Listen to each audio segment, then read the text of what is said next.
Do you know somebody named Town Board, you are live. SAX? Good morning, everyone, and welcome to the October 11th work session of the East Hampton Town Board. Carol, would you please read the roll call? Present. Present. Here. Present. Present. Please join me in saying the Pledge of Allegiance. I pledge allegiance to the flag of the United States of America and to the republic for which it stands, one nation, under God, indivisible, with liberty and justice for all. Today's work session will begin with a public portion where any member of the public may address the board on any topic. We ask that you please keep your comments to 3 minutes or less. That will be followed by an aquaculture update given by Department Head John Barley Dunn. We'll have further discussion on the 2023 tentative budget update with Rebecca Hanson, our budget officer, and a discussion of the UR map 11 in SP-3 modification request. Paul Measy and John Chelnicki will lead us in that discussion. That'll be followed by liaison reports, and we do have a few resolutions to approve today. So we can get right started with the public portion. Is there anyone here who would like to address the town board? Yes, David.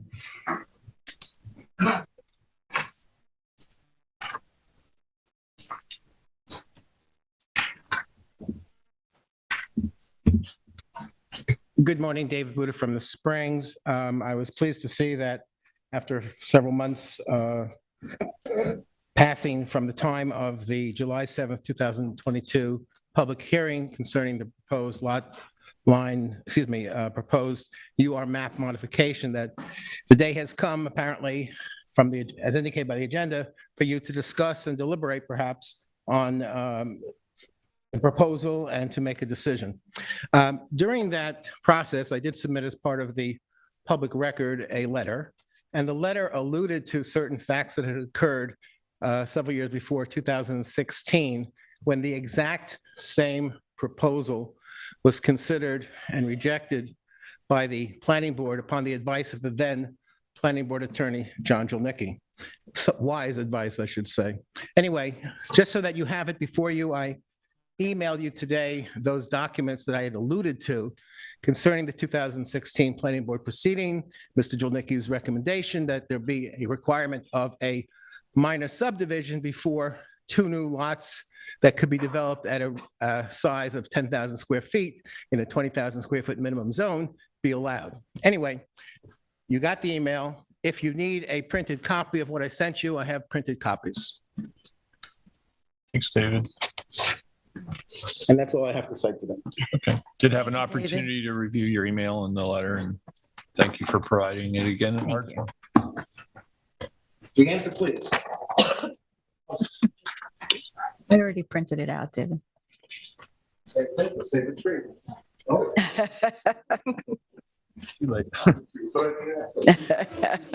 Exactly. Go plant a tree. Anyone else present in the room wish to address the board at this time? Matt, do we have any callers on the line? Yeah, we have two callers on the line right now, and I am going to unmute caller 8806. You are on the line. Smith. Hi, it's Jeffrey Smith, Supervisor Van Scoyak, Deputy Supervisor Burke Gonzalez, and town board members. Thank you for this time. I'm here as a voice of the heartbroken aviation community to share our sincerest condolences and prayers for Kent Fearing's family, friends, and the entire East Hampton community who he loves so dearly. I've had the unfortunate experience of being around for the passing of Tom Toomey, Ben, and Bonnie Krupinski, now Kent. All stalwart supporters for a community-compatible airport and lost never lessons. All had a very strong similar belief in the community over self-interest.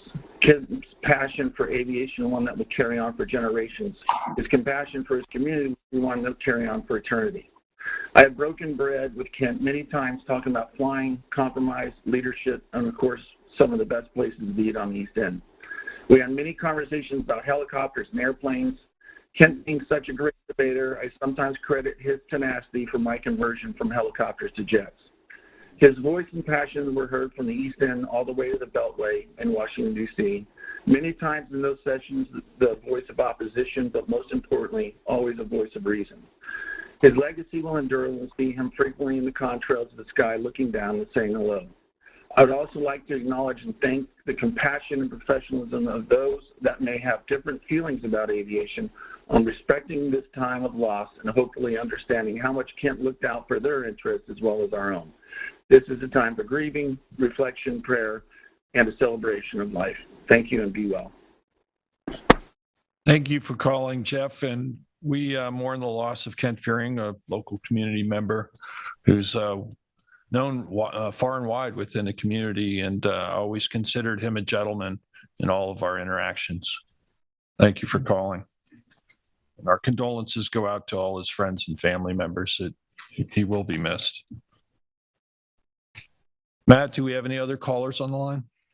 Yes, I'm unmuting caller 0041.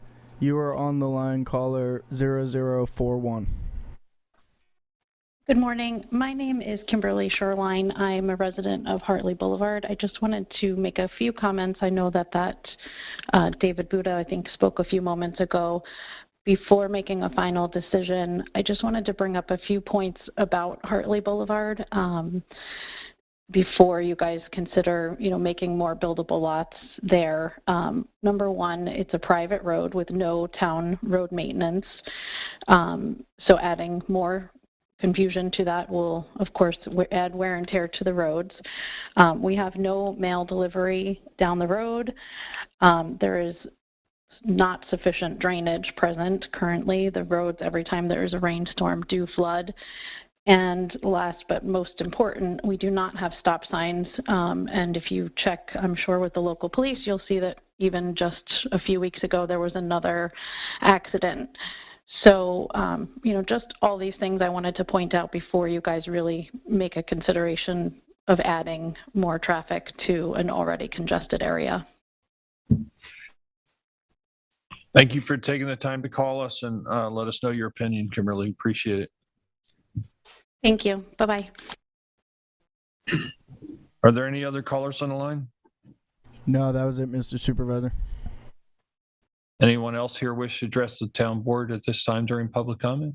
Yes, I would like to. Yes, ma'am. Please come to the podium and state your name for the record, please. Good morning, everyone. I'm Suze Landy, 24 Hartley Boulevard, 30-year resident, part-time for a long time, last 8 to 10 years full-time.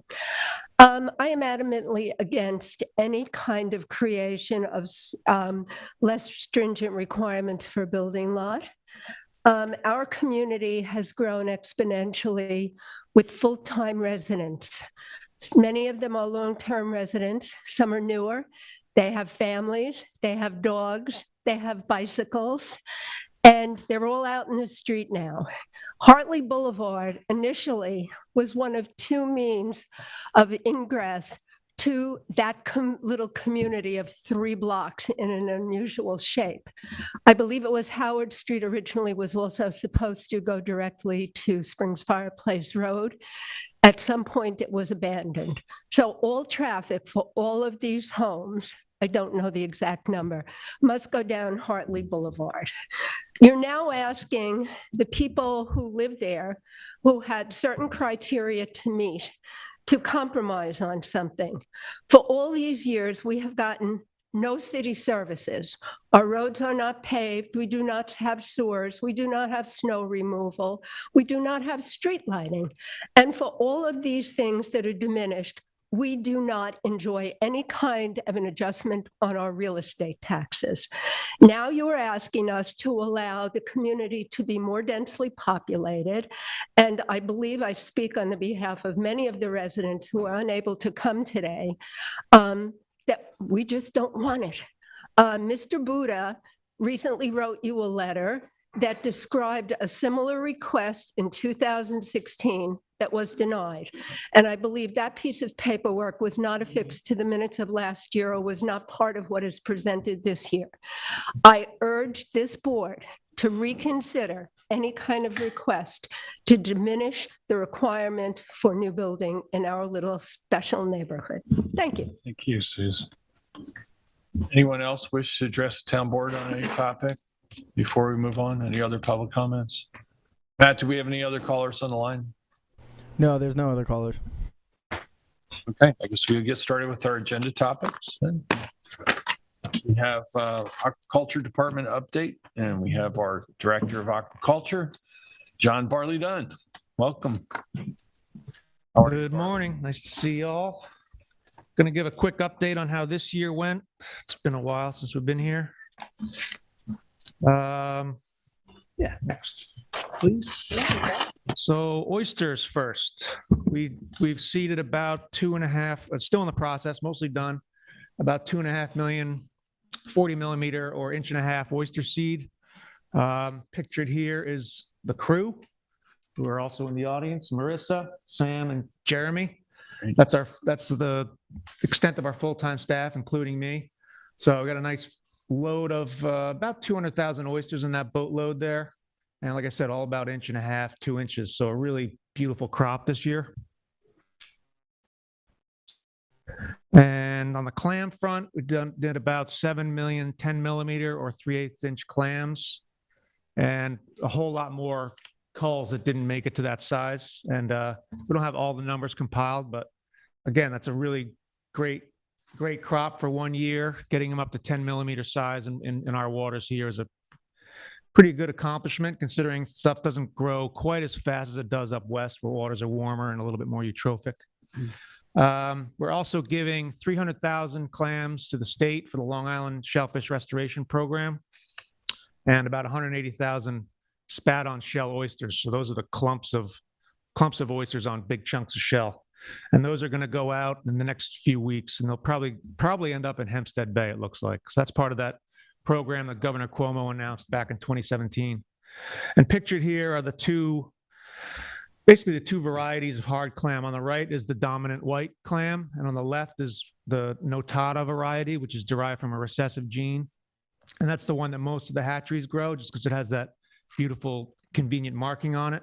But lately we've been growing both because of complaints due to shells cracking and shorter shelf life. So you'll see both on our seed grounds. Next, thank you. Scallops, a little bit more of a disappointing number. Only about 50,000 scallops in the field this year. The last 2 seasons were phenomenal. We had the numbers that we always hope for, about 300,000, 400,000 scallops. This year, for some reason, we're not entirely sure why, they made it through the hatchery really well. We got into the nursery and they just slowly died off. Nothing to do with what's happening with the adults, we don't think, because the spat or seed or bugs are always been doing really well.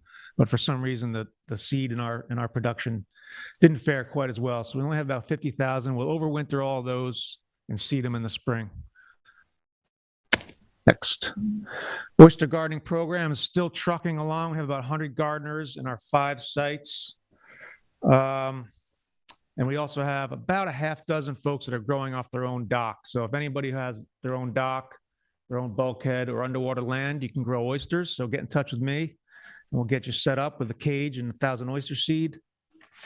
That also is about to wrap up this weekend. This is the 15th of October already. This is going to be the last maintenance session for the Oyster Gardening program. After that, we'll sink the cages for the winter, and that'll be it until April or May. Next is kelp. Hear a lot about kelp. We did a pilot, which was a true pilot last year. It had its ups and downs. We had some issues with ice and our choice of lines that we use. We used a floating line instead of a sinking line. Usually with a floating line, it'll become fouled up and sink, but these lines didn't sink. And then the ice came in and basically scoured the lines of all the kelp. So we're going to do it all again and pray for no ice and use sinking line, and everything should be much better. But Shipyard in Aquaponic was a great producer, pictured here. We got some nice long blades. And Marissa there on the right, we had a little bit some leftover sporophytes, which is what baby kelp is called, basically. What was it called? Sporophytes, baby kelp blades. Yep. And we had a little bit left over, so we just decided to toss it off our dock at the nursery, and the stuff grew like crazy. You can see Marissa here. Wow. Marissa's 6 feet tall, so those are some super long blades. No, I'm kidding. Those are about 4 feet, 5 feet, right? Stand up. Her eyes got a little wide. But they are really beautiful, 4 foot long, beautiful sugar kelp blades that just grew off our dock. So we're not sure what they loved about that spot. There's nice flow, there's nice light, but there's nice flow and nice light at the other spots. We're still trying to figure out what the magic potion is for getting this kelp to grow. But Shipyard did really well. But as you can see in the picture, people who spend their time in the water, Peter, I'm sure you know what that other stuff is called, slip gut. So slip gut is our common winter weed. It's that gloppy looking thing next to the golden kelp blades. That is the predominant weed during the winter. So those two kind of competed against each other. But as you can see, it was kind of an even split. So we'll try Shipyard again and see how it goes. We'll also try out at the Dolphin, 3 Mile Harbor. We're probably going to disregard Head of the Harbor because it really was, the water was really too fresh down there. Kelp really needs virtually full strength seawater. So we'll skip that and try our 2 sites in Aquaponic again. And that's starting right about now. We're actually going to go out and basically we take adult kelp blades that have what's called sorus tissue in it, which is the reproductive tissue, and we harvest that and get that to release spores in the lab. So we'll try to do that probably tomorrow because the weather's looking good. Okay, next, please. And as usual, we're still doing our tours, outreach events. Tomorrow, we're doing a paddle seating in 3 Mile Harbor with East Hampton's middle school surf rider crew and Paddle Diva. Sunday, saw some of you folks there. The largest clam contest went off. It was awesome. Weather was perfect, really. A little windy for those of us trying to display things, but it was a beautiful day, sunny. Great band there, great food. It was fun. And the largest clam was? Largest clam was, I forget. I think it weighed in at 2.7. It was It's huge. a big clam. And I can't remember who the winner was, though. Does anybody remember? And it was a new name, I think. I don't recall the name. It wasn't Dennis But I- Curls. but I I'll tell you also that know much. that- No, it's all Dennis. That a portion of the contest is delayed due to all the rainfall we had. A number of the harbors True. were closed for harvesting, so there's going to be an extension on those submissions, I think, till 2 weeks. 2 weeks, right? The 20th. Yeah, 3 Mile Aquaponic and Hog Creek were closed because of the rain. So those will be delayed. Oh, so that's why there wasn't a crown put on top. My little daughter was asking me. A what? Why Oh, is the Crown. crown, yeah. on top? Yeah, the crown is not given out yet. Oh, okay. It'll be like 2 weeks, they'll Okay. do the It's final hard to tally. but- imagine anybody's going to be 2.7. Yeah, Nat Peak is usually the winner. Always the, Yeah, I'm sure that'll be it. Never Yeah, it's going to know. be hard to beat 2.7 this could be pounds. the year, huh? Is that right, Kate? That's This could right. Be the year. You're saying I 3 have a mile. chance. Yeah, maybe. All right, next. That's pretty much it. So don't forget, we produce these seed maps every year, show you exactly where you need to go for your oysters and clams, hopefully scallops too. The annual reports are on the website. I'm not sure if 21 is up yet, but I'll get it up there soon. And what else? Shout out to our part-time staff. Elliot Fisher was with us this summer. He's moved on. Chris Lianza, he's with us part-time, and he's actually going to start at Eros, the hatchery on the North Fork at the beginning of the year, so we'll lose him. And I forgot to mention Chris Gray, who's really been integral with the Oyster Gardening program. He's the guy that handles all the maintenance weekends, so he'll be out there this weekend. He's a huge help to us dealing with the Oyster Garden maintenance weekends. So the next project that I didn't touch on, but the Bob and his crew will touch on is we did an oyster reef in Aquaponic. And with South Fork Sea Farmers and Sky Tansman and Nick Cooper, and they're going to get up and talk about that next. Does anybody have any questions for me first, though? Just one of the ones, I know when you came in for the sugar kelp, part of the discussion was that sugar kelp is more of a winter growing season and that it wouldn't interfere with the staff hours that would need during the summertime for growing in the hard clams and the shellfish on there. How that work out as far as staff timing to be able to grow the kelp? Because that's how you described it to us last. Yeah, it works out well because, like I said, we're pretty much wrapping up the field season now. It's all weather dependent. Today's a beautiful day. We'll get some field stuff done.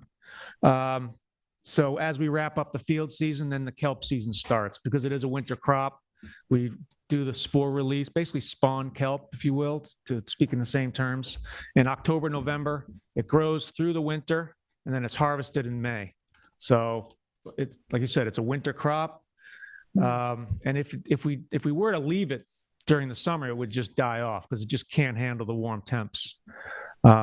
So yeah, it works out well scheduling wise. And that's why New York wants to bring it in as an alternative crop. So oyster farmers, which is our predominant aquaculture farming on the island, could possibly grow kelp during the winter, help diversify their crops, and hedge their bets against any storms or any losses. I think it's worth mentioning the purpose of raising kelp is for both food reasons and also to remove nitrogen from the waters where we have an imbalance of nitrogen, too much nitrogen, as I'm sure we're going to hear about in the next little presentation, is harmful to our waters and chokes off the waters. So, this is another way that we can help rebalance the natural ecosystems, provide additional habitat for small creatures to hide. I mean, if you think about the meadows that we used to have in our harbors of eelgrass, most of that is gone now, which means that all the nursery fishes and small crustaceans or whatever are much more vulnerable to predation from cormorants and other fishes. So this is just a really great way that we can hopefully start a new economy for harvesting of kelp, as well as provide some very significant environmental impacts. Yeah. So thank you. Yeah. So thank you. Yeah. Thanks for mentioning that. But yeah, it's also important to remember that these things that remove nitrogen, the nitrogen isn't removed from the water until the organism, or in this case, plant or shellfish, are removed. So it's important to grow the kelp, and hopefully it grows massively, and then we remove it. So all that nitrogen that it uptakes is removed, and it'll go. Plan now with the kelp is to put it into the town compost facility and really give that it's compost recycling the nitrogen, putting it where it can be most advantageous. It's a natural source of nitrogen, helping you grow your plants. Whereas chemical nitrogen spread on the surface can end up in our water bodies very quickly with a heavy rainfall. Right. Which we saw last week with 6 inches of rain. It's crazy. Thanks so much. Thank you. You guys do a great job. Thanks to Marissa, Sam, and Jeremy too, and the whole staff out there. You guys do a fantastic job. And I know the Oyster Gardening program, which grew from its initial pilot of maybe 15 members, is now over 100. And the residents I speak to about that program are just really enthusiastic. It's a great opportunity for people to learn more about our local waters and how to protect them. So you guys are doing really such important work. So thank you. Thank you. Appreciate it. All right, Sky and Nick, you're up.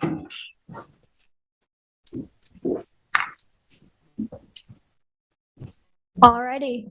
Well, as I'm sure you could guess, I'm Sky Tansman, and this is... I'm Nick Cooper. And we're South Fork Sea Farmer interns. And we're going to explain our latest implementation in Aquaponic Harbor, our first oyster reef, and our efforts in lobbying for 2 more. So we're the South Fork Sea Farmers, and our mission is to educate and raise awareness of the importance of marine aquaculture and to inspire other programs to take action and improve our local environments. And we work really closely with the East Hampton Shellfish Hatchery, so we'd like to thank them for their help. So why do we want an oyster reef in Aquaponic Harbor, or in our case, 3 of them? There is a huge problem with excessive E. coli within that water body, and the process of eutrophication, which is when excess nitrogen and phosphorus enter a water body and algal blooms result because of it. And oysters foster the ability to filter up to 50 gallons a day of water per oyster. So I'm sure you can imagine that an entire reef of them would have a great environmental impact on improving the pollutant-free water column that we hope to achieve. So another benefit of oyster reefs is that they can prevent erosion. So oysters, when put together in a reef, can absorb and reflect incoming waves reducing the impact of them on a shoreline, potentially preventing erosion or even reclaiming land back. So our methodology in terms of forming the reef itself is we have these biodegradable bags made of cellulose from a Swedish company, and they're filled with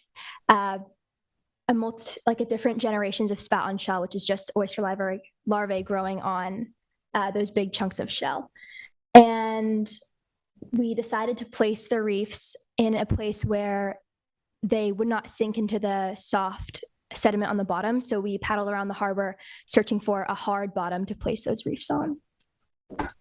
And we're also looking to get the community involved, particularly young students and kids in the new generation. So for our first oyster reef, we had the spring sixth graders help us build our first oyster reef, which I think was a great time for them and a great educational opportunity. And we're hoping to get a few more schools, a few more local kids to help us out. And furthermore, our new methodology is looking at blank bags, which are the base of our reef. We are monitoring those bags for natural reef growth and reproduction so that oysters, when they reach maturity, may reproduce onto these new shells and create new spat. So as I said before, we chose the oyster reef locations. First off, we searched for that hard bottom so that the reef itself wouldn't sink in, causing the oysters to suffocate and not be able to filter water, which is why they're there to begin with. But we also determined reef location based off of how far, as far as possible into the harbor as they can be, because the water flushes in and out of that inlet pretty regularly, so the water isn't as polluted in there. But as further into the reef as you get, as far into the harbor as you can get, the water isn't as flowed as much. So we picked those far locations so that the oyster reefs can help filter that water, because that's where shell fishing is currently closed, because it's so polluted back there. So I want to talk a bit about reef number 2, which is the reef that I'll be taking care of. It's on the shoreline in front of 113 Louse Point Road, so it's on the Amagansett side of the harbor. This site has a significant erosion problem, so implementing an oyster reef there could potentially help the homeowner shown keep his backyard and keep the land he currently has, as well as possibly reclaim some land. Placement of the reef is being discussed with the homeowner currently. The house is under contract and we've contacted the new owner, so we're waiting on approval from him. And I'll be in charge of reef number 3. So number 1 was implemented on the 19th, and then Nick will be taking care of reef number 2. I'll be taking care of reef number 3, and these will hopefully be implemented this spring. And mine is located outside of 104 Gerard Drive. Similar to Nick's, erosion is a major problem. So we hope that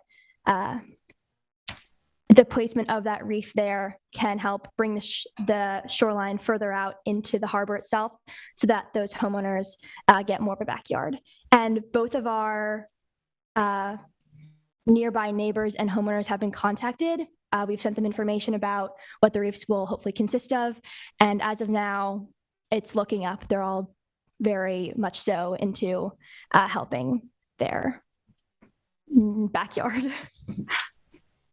So I'd just like to acknowledge a few members of the community who have supported us in this building of oyster reefs. So firstly, the South Fork Sea Farmers is the lead agency that's working on this project. They're coordinating, fundraising, and really making it all possible. We'd also like to thank the East Hampton Shellfish Hatchery for providing the spat on shell and providing technical support and their location for us to nurture these growing spat. We'd also like to thank the Aquaponic Protection Committee for their work that they've done to protect Aquaponic Harbor and make our local environment better. Local school districts for letting their kids help us out and giving them the opportunity to learn. The surf riders, we'd like to thank them. They do regular, semi-regular pH checks on the water in Aquaponic Harbor, and they'll be helping out Sky when she builds her 3rd oyster reef. And we'd like to thank the Nature Conservancy for providing a lot of important information for us. And do you work with the town trustees as well? Yeah, as well. Yeah, we've been to their building actually with Bob, and we've spoken with them a bit, and they're really supportive of us as well. So we'd like to thank them too. Lots of paperwork and getting everything in order with them. Yes. And that's a picture of Nick and I Bureaucracy. at the reef that we built with the Springs class. And we just helped tidy it up last weekend. And if you guys have any questions, How wide is the reef that you're building? 50 yards long, and it's Wow. like 3 bags wide. I saw the bags awaiting to be placed, sitting at the shellfish hatchery or nursery rather this summer when I went to tend my oysters, and it looked like they were growing very well. They're already the size of like a quarter or maybe even larger. Yeah, we checked and they were really, really big when we got there. They've definitely grown really well. So we're excited to see what it'll look like when it's finished in a few years. Yeah, this is an exciting project. I'm anxious to see how it turns out. The bags, as you said, are the biodegradable that hold them, but after a while, the oysters should hopefully repopulate right on each other as much as anything, and because they do like to strike on shells. So that'll be interesting to see how this turns out. Thanks so much for your efforts to try to help clean up our harbors, and I like the idea that you're putting these in locations that are not currently open to shell fishing, where water quality may be more impaired. That's where that we'll have the most significant improvements. So I've known them for a long time, either through church or other means. So it's nice to see young adults come through to protect the township. It's very similar to the larger project, the Billion Oyster Project. They're doing much further up into to New York City and such, where they're looking to build oyster reefs. Many of us are on the waters a lot. And in Aquaponic specifically, you see a lot of the erosion through winds and tides going through the corduroy path in those areas of the salt marshes, and they just keep eroding and eroding through. And those corduroy paths have been there for hundreds of years. So now that we're starting to see those erode, it's showing what we're fighting against, and the sea levels are rising right now. This right here is great. If you're looking for more students to do it, I got about 4 of them at my house right now, and 2. But what it is it's our aquaculture department is spectacular. We got some very professional people behind this. We're the only department that actually grow in the town of East Hampton that grows millions of living organisms. No other department does that, and not many townships do that anymore. The CU and the youth so eloquently put this project together. It's spectacular, and it's one of the reasons why I want to continue moving forward and modernizing the department in every which possible way we can right now, which would be from the current facility to potentially new facilities. That's my mission. And I want to thank you for all that you're doing for the community and for educating us on this process and the importance of it. I first saw your presentation and Marissa's very informative presentation on Kelp, and yours on the reef projects at Aquaponic Protection Committee. And you left out one sentence that I thought was really important there. And that is why it's important to you, is because it's your future. And I want to emphasize the importance of that. And thank you for getting the other students involved. And thank your parents too. Yeah. Yes. It's a lot of help to them. Could you talk about, because you mentioned when we were at the Aquaponic Protection Committee's annual meeting, how you got involved in this, and this was a class that your research class that you're doing? And Yeah, so me and Sky are both in a class at our high school called Methods in Research, which is run by a teacher there, Dr. Rabito. And basically, it's a 3-year class where we do in-depth specific science research on a specific topic. So it was my first year last year. I'm a junior this year. So I got really interested in oyster reefs, and Dr. Rabito showed me to Dr. Tiemann and introduced me to him. And I was really, really interested in this topic. And I know, Sky, you were doing something similar. Yeah, so the first year of the program is just paper research, where we really pick a topic and read about it. Second year, this is Nick's second year, my third year. So my second year, I researched bivalves, not specifically oysters, but mussels, and how they filter the water, especially testing variables of temperature and pH and how that affects filtration rates. And then through that, Dr. Rubito put me into contact with the East Hampton Shellfish Hatchery, and that's how I landed the internship similarly to Nick. So now your high school is East Hampton High School, right? Yeah. And are you pursuing this in college, Ty, now that you're? My question, yeah. Yeah, I, because of this internship I originally was thinking biological sciences on the pre-med route, and then that's still an idea, but now I'm applying as an environmental and sustainability major. So this has definitely been a major push into my future and beyond. Yeah, and I'm definitely interested in doing research in college. I haven't really applied anywhere or chosen like a specific major like Sky has, but I'm definitely interested in doing more research, especially along the lines of oysters and bivalves, because I think it's really interesting and it could really help our local environment and environments around the world. Yeah. Yeah. And thank you to the department for assisting them here then Yes, too. You know, absolutely. you have the expertise, you're motivating them. That's pretty spectacular, guys. It really is.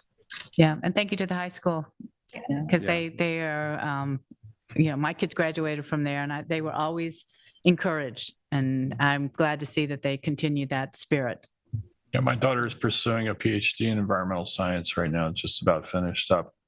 Went through the program where you are and inspired her to follow her career path. And, again, we appreciate your interest in protecting and improving our local waters. I think you guys are doing a great job. Thanks so much for being here. Yep. Sorry you had to miss your classes. Yeah. Sorry you have to make up stuff. Thank you so much. Thank Thank you you. very much. Thank you. Thank you.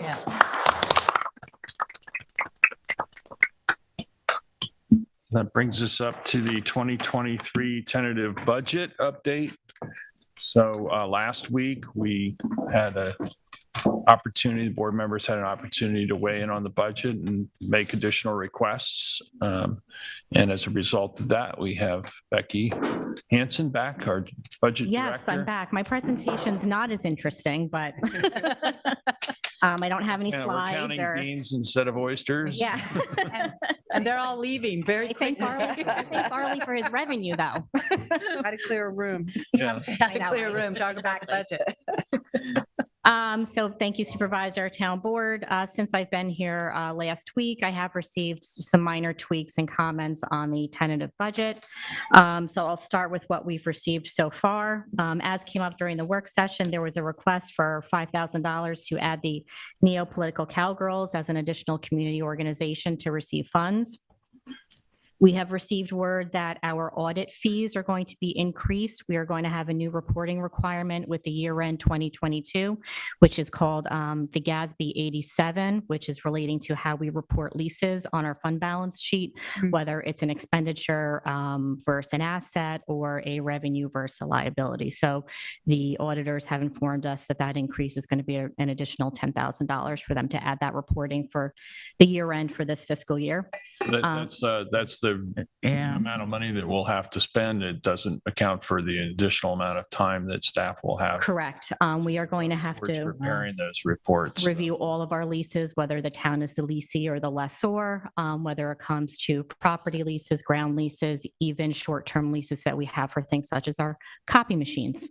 So we are going to have to review all of that information. We'll be working with the purchasing department to gather that information for the auditors, but it is going to be an additional cost going into 23. There is an additional $10,000 that has been added to the town clerk part-time salaries. Marine Patrol has requested additional money for boat repairs due to their aging fleet. There will be a forthcoming request, I anticipate, in the new capital plan to replace one of their vessels. But in the meantime, given procurement and how long it takes, we're not sure on the availability and when that new boat might be delivered. So they are anticipating some additional boat repairs going into 23. And they were also informed that they have additional computer software that needs to be upgraded for an additional $15,000. Land management, overtime, we had to add $10,000. It was not included in the proposed 2023. There is a small stipend proposed for the town's emergency preparedness coordinator. We will also be increasing funds on the part-time salaries line in the B fund for town board. The police department, there is a 2% increase in their 911 maintenance contract. That is now included.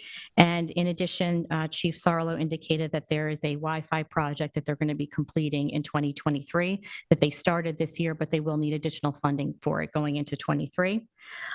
We had one employee in the B fund. For some reason, their $1,700 merit pay did not carry over into the budget.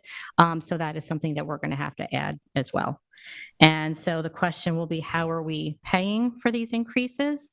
Well, what we've realized is that there are a few salaries within the system that need to be adjusted. We've also had 2 employees since the budget came out that are going to be reducing their hours in 2023. So there are some savings there.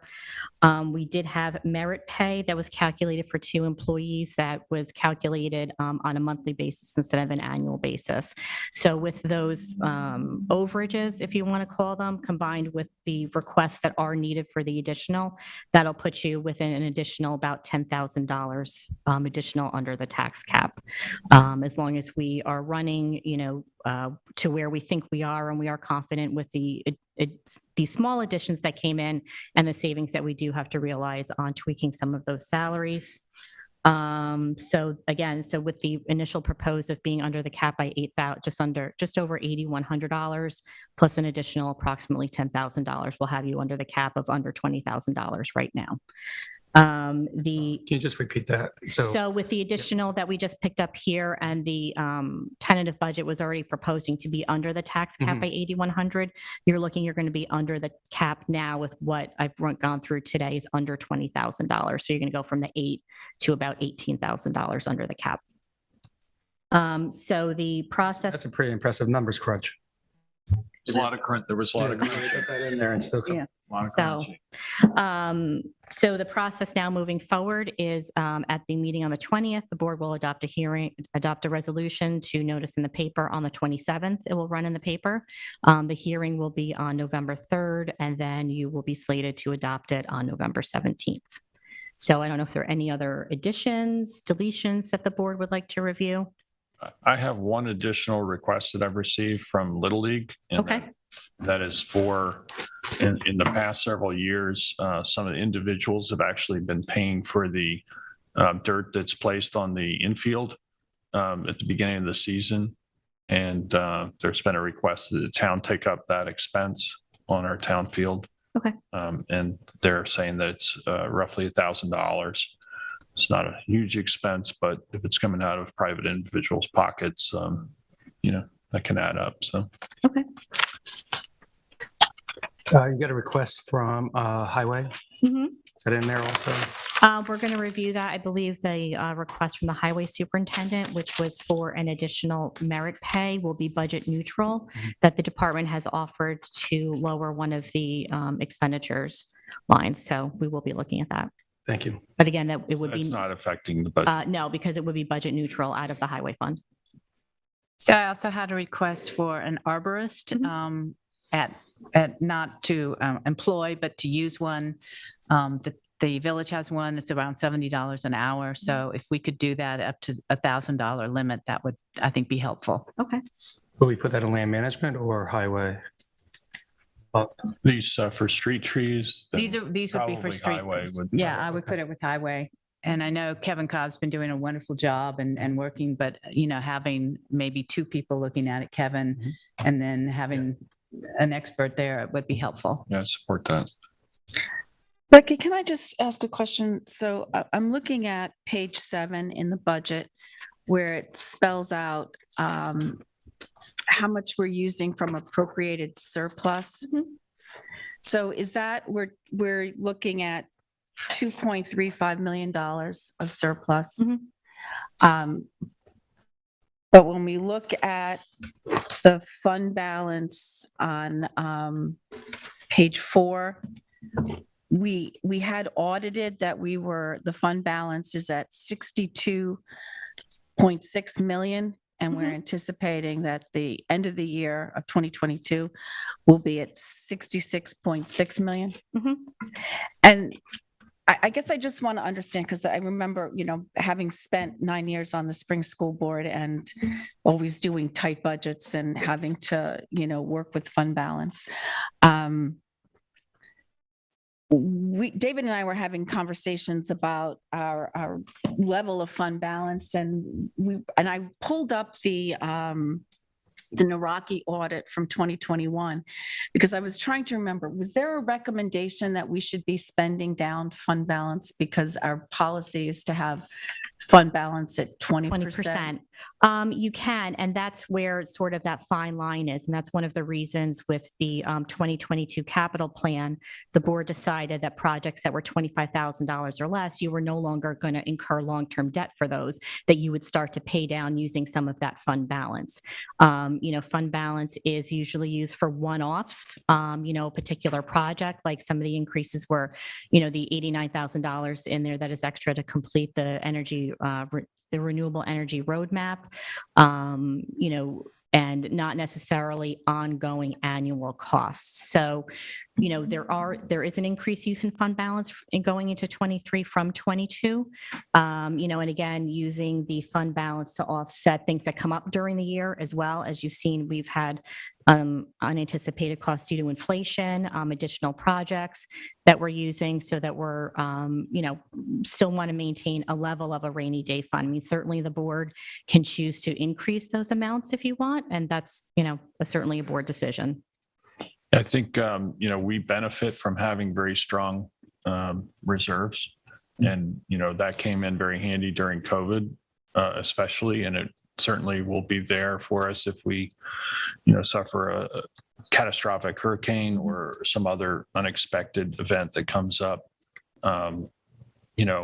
Even 9% inflation, that's been very impactful, and having those reserves on hand will help buffer, those increases that happen in a short period of time.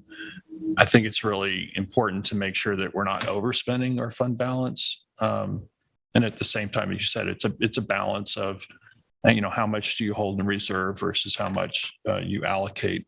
And in this particular case, it helps buffer those inflationary pressures and prevents us from having to increase taxes. We also benefited from additional revenues this past year from the mortgage tax. And while we don't like to rely on those sources of revenue that can fluctuate wildly with the market,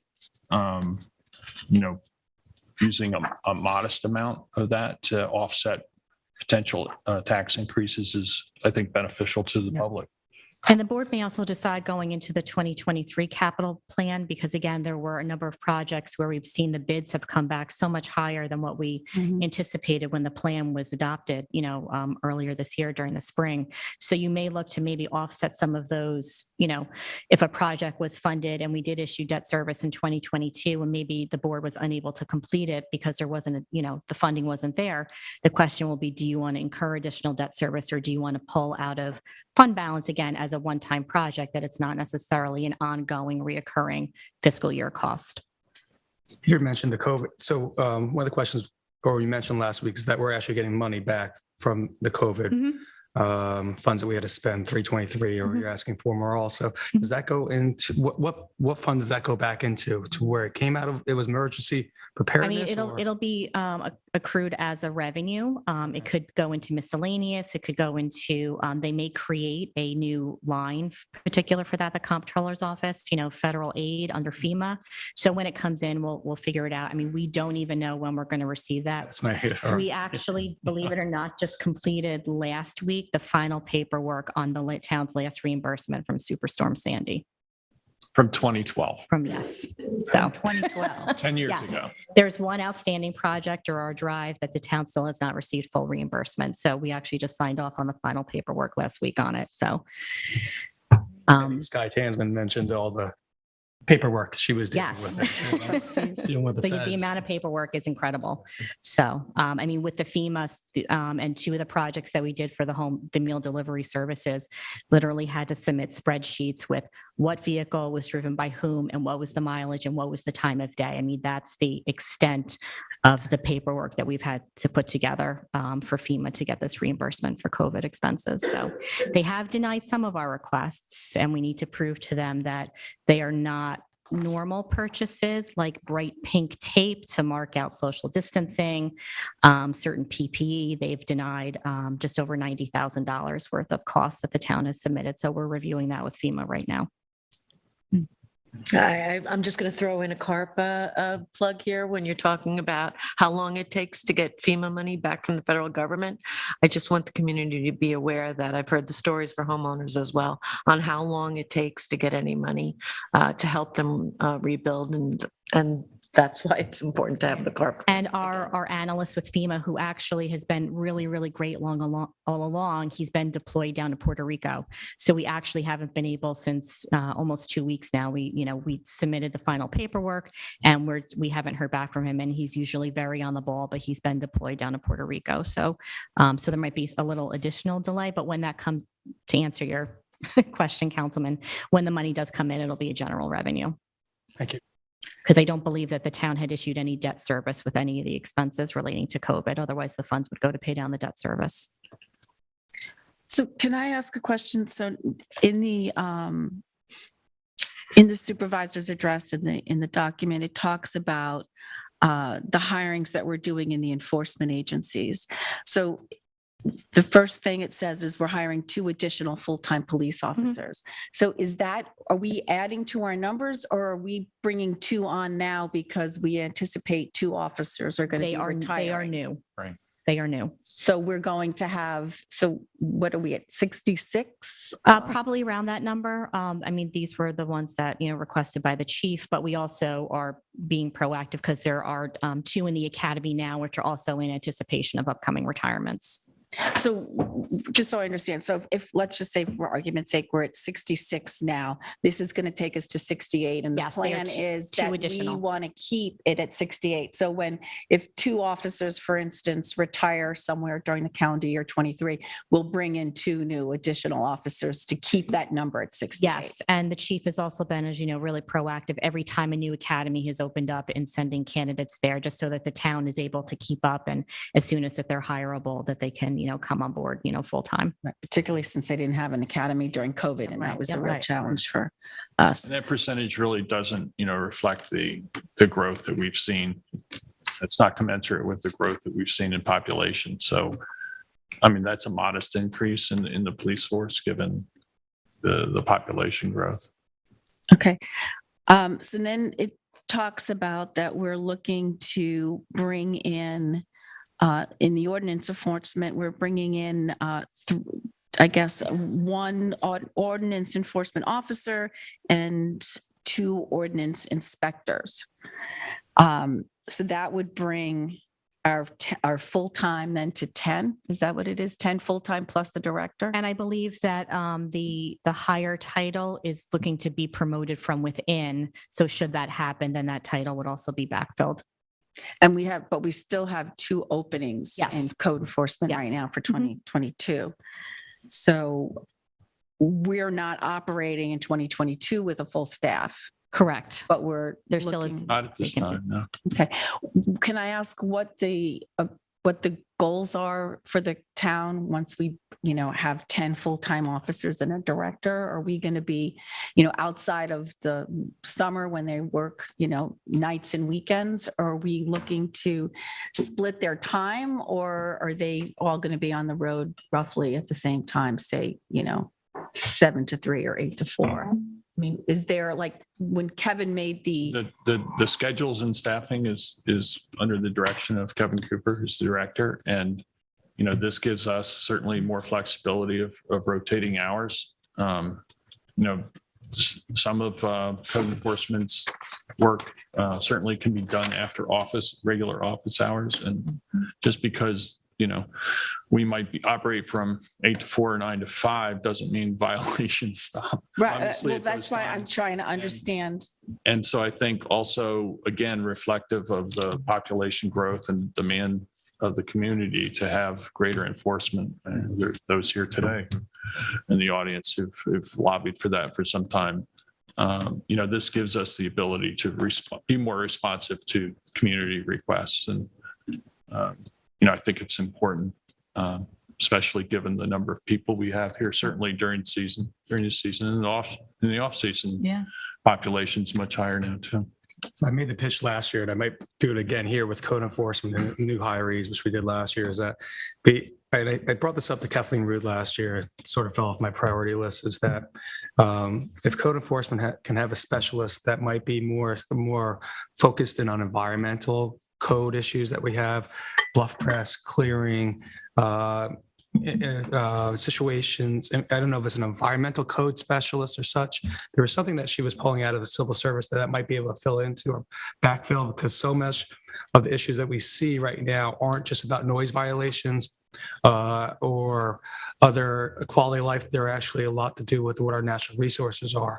And I think there might be a special title for that might be within the budget. I don't know if the board would be interested in that. I know I've had a discussion last year even with Francis Bach about this then too. Someone that might be more suited with the skill set for that type of enforcement of our natural resources. And We certainly can have a discussion with the director of code enforcement about how resources are allocated. You know, we try to, at least on an annual basis, have a work session where department heads are coming in and explaining what they've done during the year, what their aspirations for the current coming year are, what areas they feel need improvement or need to special issues that need to be addressed and whatnot. We certainly can have that discussion. I have to say, for me, I would rather than, because we have 2 openings, so we're not fully staffed now in 2022. If there are going to be 3 new positions created in enforcement here, I would prefer to see 1 additional code enforcement officer, 1 additional marine patrol officer, and 1 public information specialist. Because for me, I think part of the reason we're having issues with code enforcement is that folks here don't understand the code. Right. Some of them, are new to the community. We know our population has grown a third. And rather than ding them with a violation, why don't we bring in a public information person so that we can educate the community and get ahead of it, as opposed to being on defense. I'd rather see us be on offense. And Marine Patrol, having served on the Special Events Committee for 9 years and having attended dozens of enforcement meetings in my each year over my 9 years of service, I really believe that Marine Patrol would be better served if they had additional full-time year-round staff. I mean, there are times when we talk about special events and our numbers are up year over year. More people are having events on the beach. There's more commercial activity on the beach. People are pushing the envelope. I mean, in fact, the first week in October, Kate and I were going to go out to see a wedding on the beach because we wanted to see the footprint. And because we know how stressed that Marine Patrol is. So that would be my recommendation, is to, if we've got 3 positions, that are being added to the budget. 1 would be for code enforcement, 1 would be for Marine Patrol, and 1 would be for a public information officer, so we can educate the community. I initially thought we were adding a Marine Patrol on there also. No. Here's the flow chart for Marine Patrol. In fact, I think by promoting Tim Treadwell to department head and adding those extra responsibilities, we may have less coverage than we did when Ed was the department head. How many part-time, Kathy, are on your flow chart? Marine Patrol, it doesn't. You have a lot of summer hiring. You're right. Yeah, but You could have 20. It's not in the summary, but Unless it's a specified individual in the part-time line, then they're just lumped together as I don't really seasonals. feel that we need another full-time Marine Patrol at this time because, most of the activity that we see is really summertime, and we do have a pretty robust part-time summer for Marine Patrol. Again, I think, there's been a lot of demand for year-round code enforcement, which deals with all sorts of land use issues and that sort of thing. So, Is there? Can I say that? Sure. Is there a change in budget? So I thought there was another Marine Patrol, honestly, and I thought I actually mentioned that even the Montauk. Um, Yeah, I mean, I was trying to figure out how many miles of coastline we have and how Marine Patrol, you know, they're on call 24/7. And we have 4 full-time people year round. I mean, you know, accidents can happen in the off season, and there's, from my perspective and my experience, I just think we need more support, year-round, full-time support. Marine Patrol. But there is crossover between code enforcement and Marine Patrol as far as, you know, having the ability to write summons and to you know, to see violations. Code enforcement's not riding down the beach, and they're not behind, you know, they're not on the boat patrolling our waters and being called out to emergencies that occur on the water. not on on the water, but you know, not on a regular Right. basis on the beach. Code enforcement will go to the beach if they get called. So it's Right. not Code a regular, enforcement goes to the beach. regular Their patrol. response on the water is, for emergencies is almost always deferred to Coast Guard. There are some occasions where they are first responders, but again, I just don't think, I think we'd be better off trying to bolster the enforcement agencies rather than public information at this time. If the board feels strongly that you want to add, take away, you know, a code enforcement and add a Marine Patrol, I'm not going to object to that. I mean, from my perspective, looking at the number of CACs I've been a liaison to, code enforcement is always the thing they want to see more of. Their quality of life is an issue that particularly people that volunteer and serve on our CACs, you know, they're usually pretty vocal. And I would say that you know, they want to see code enforcement. And a lot of times, and I appreciate, Kathy, what you said about, you know, information, people need to be educated. But a lot of it is companies from outside East Hampton. They're not going to come in. You know, the clearing issue that we've had in Wainscott that's been kind of at the top of the list of the Wainscott CAC, one of the things that they've looked at, you know, these aren't companies that are here in East Hampton. Yeah, but- necessarily. They could be, but you know. But we hold the homeowner responsible, that they're the ones that need the education. We don't, you know, Well, we don't go after the contractors because it's the homeowner's responsibility who's hiring them to know what the codes are. And if we have so many new folks that are in the town, you know, if we can provide them with information, before it happens, because usually code enforcement is called, it's already too late. The trees are down, the overclearings happen, somebody noticed it, or they're in the process of it.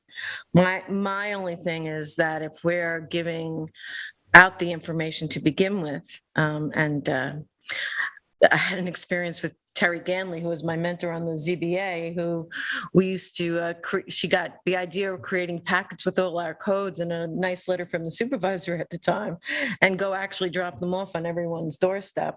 Back then, that was doable, so that people can't say they don't know the codes. It was not the excuse that came in front of the ZBA all the time. Yeah, I'm not going to argue that we continually need to try to outreach to the public. I'm just not sure at this point whether a public information officer is necessary. We do have a number of platforms and opportunities to put out the information. And, you know, if the board feels like we need to be focusing on any specific aspects or all the different code aspects in general, we can certainly do that. We have daily posts on social media. We have the website. We, you know, we could do more public outreach. We could do radio ads, and, you know, that constantly comes up that people are not aware of what the town board's working on, number of issues in town. We've seen that repeatedly, despite the fact that we have journalists who are in town board meetings typing away and publishing stories every week about the discussions on the that front are page, had even on the week front after page. week Not fair. on major issues. And then when things start happening on a major issue, suddenly people say, when were you going to involve the public? It's constantly a battle to try and get for good information out about what's going on. I mean, I wouldn't mind fleshing out we what did that have, job would contain. if yeah, I wanted mean, to do that, we but did I'm not hire, prepared to do it today. during COVID, we did hire an outside firm to come in and frankly, I think it was helpful because it helped us focus on being able to set up our online platforms and get that going. But some of the actual work dealing with the firm took as much staff time to convey what needed to be said and how it should be said and providing the information that it was just extra work to some degree. So, again, what I heard, Sylvia, as you've heard from CAC meetings and general public and at public meetings and out in public, people want more code enforcement. Yeah. They want more people out, working on those issues. And so we don't have part-timers in the summer for that. Whereas we do have the ability to tap into a number of retired law enforcement personnel who will come and we're already basically trained and then will come and work for the town as part-time Marine Patrol officers. So, and then, if there are too many events on the beach, I think, that's something we as a board should be taking a look at and maybe reconsidering how we issue those permits and gathering permits on public lands. Maybe it's time to dial that back again. We have meetings scheduled for discussion in the Special Events Committee on just this from the activities that, and I'm not sure it's the number, but certainly the size of the activities and the footprint that it's taking up on our public beaches. We have those discussions scheduled for next month. November 2nd. So I just go back, you were talking about clearing, and I know that I think it's the contractor and the homeowners issue we should be going after, not just one or the other. Past that, in Montauk, they want Marine Patrol later. They want them further on the beach. That's what I've heard recently. Montauk Beach Property Owners Association. I also going with all the poaching that's been happening right now. Yeah, they don't have enough people at nighttime right now, to do that and all the others. So I could see the value of having another Marine Patrol compared to having 2 or 3 code enforcement. So I would be interested in looking at how that budgetarily would work on there. One of the things we did mention last week, as far as the supervisor's aspect in office, is that there was 10,000 put for public outreach. Is that what it was, or Public information? Does that number get increased? So that amount, so we can get more mailings out there.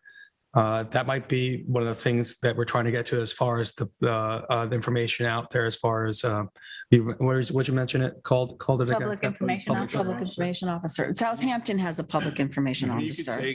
You could add more money to that line in the budget so that we do have more money for mailings and that kind of. We'd have to increase postage too, because I think the way to, I just recall when I was a new mother. It wasn't a young mother. It was a new mother. And I was, working, and Jay Schneiderman was the supervisor. And I remember I didn't have time to read the paper, and I would get mailings to the house. And, one of them specifically was about, the CPF acquisitions.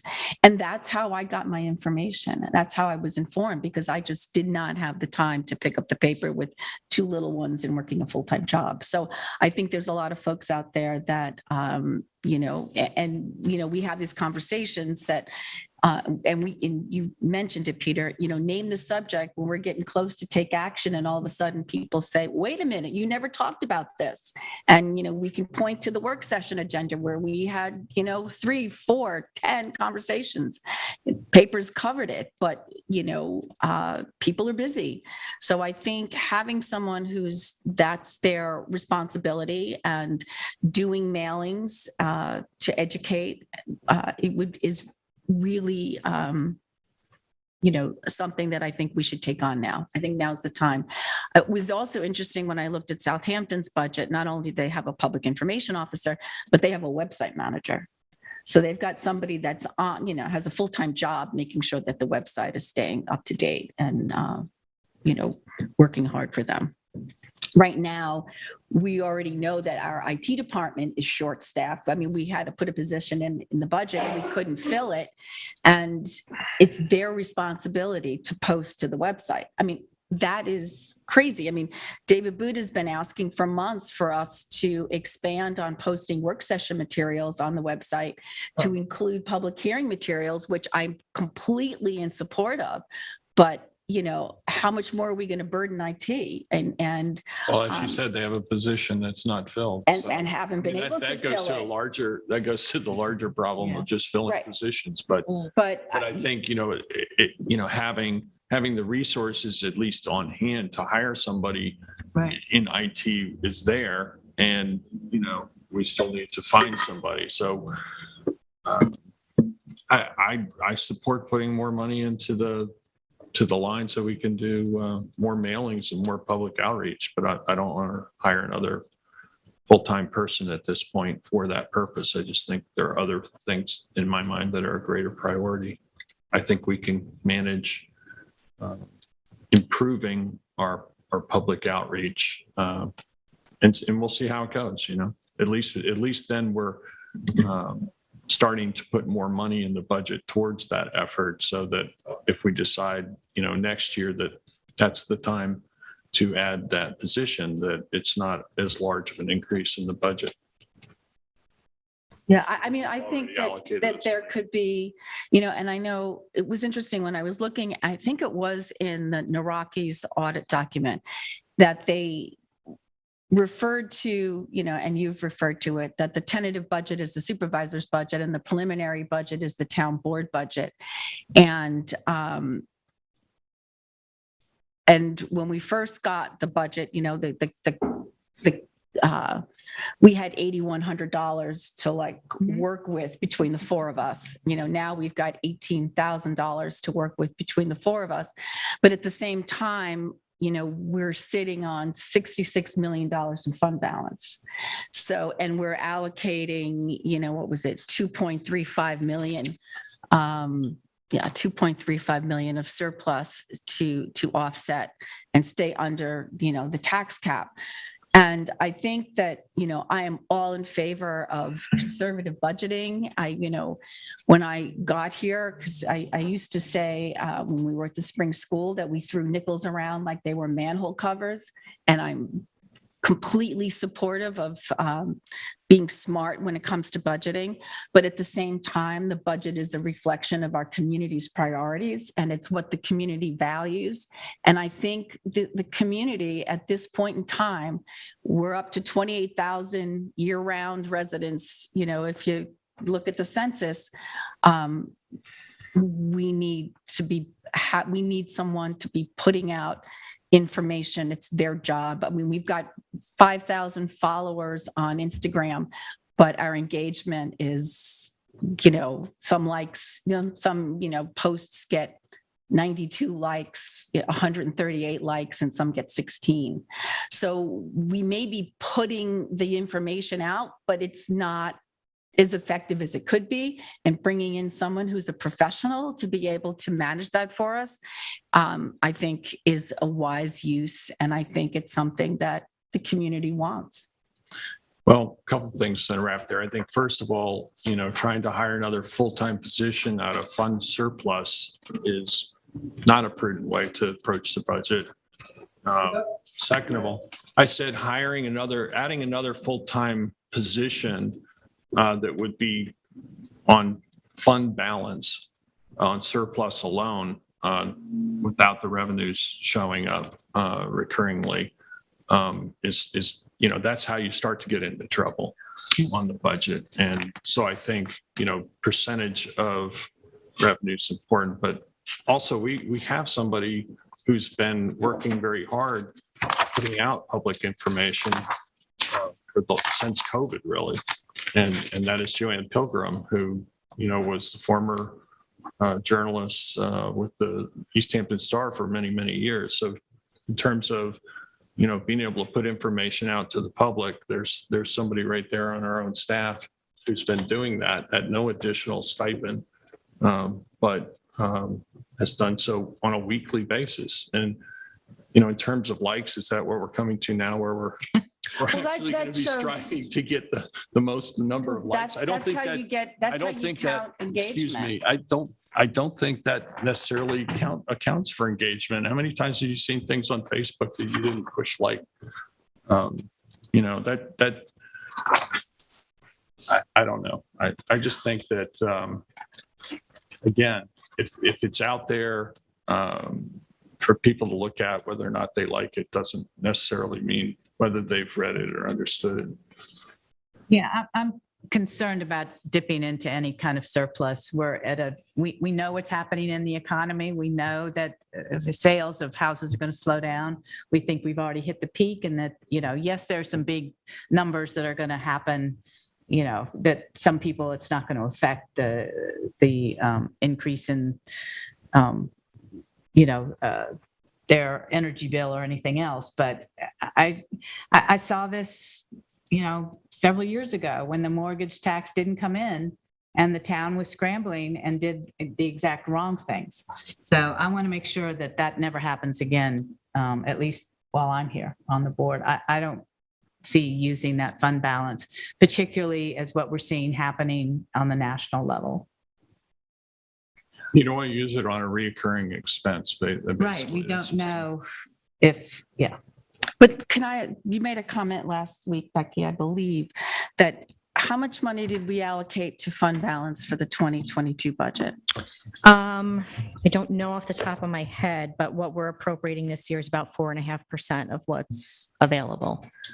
So, because I believe you said, though, that we allocated fund balance, but that fund balance wasn't needed because other revenues came in. Yes, it's on the A fund. On the A fund right now in 2022, we are on pace to collect non-fund balance revenues that would negate the need for the fund balance.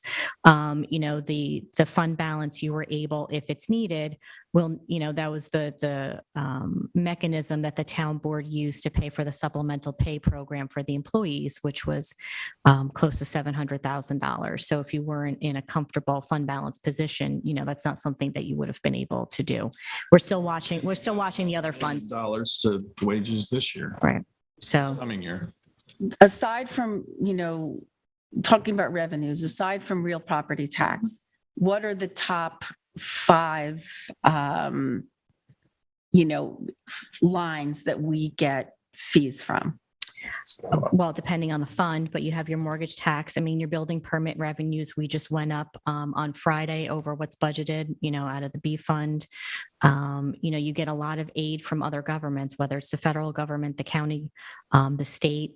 So those are relied upon revenues. I mean, other ones you do have, I know Jeremy Samuelson was here the other week talking about increases out of, permits and fees coming out of his department. Those have been very conservatively budgeted going into 23 because we don't know how the public is going to react to those fee increases. So normally a first year, we try to be very conservative in budgeting a new fee. I know also the rental registry permit fee was discussed to increase as well. Again, I could have easily said, okay, great, just double that $100,000. Are you 50%? Right. So, but, we don't know how the public is going to react in that first year, but, Sanitation has a high line. Right. And sanitation with the restructuring and the fees that they did last year. So.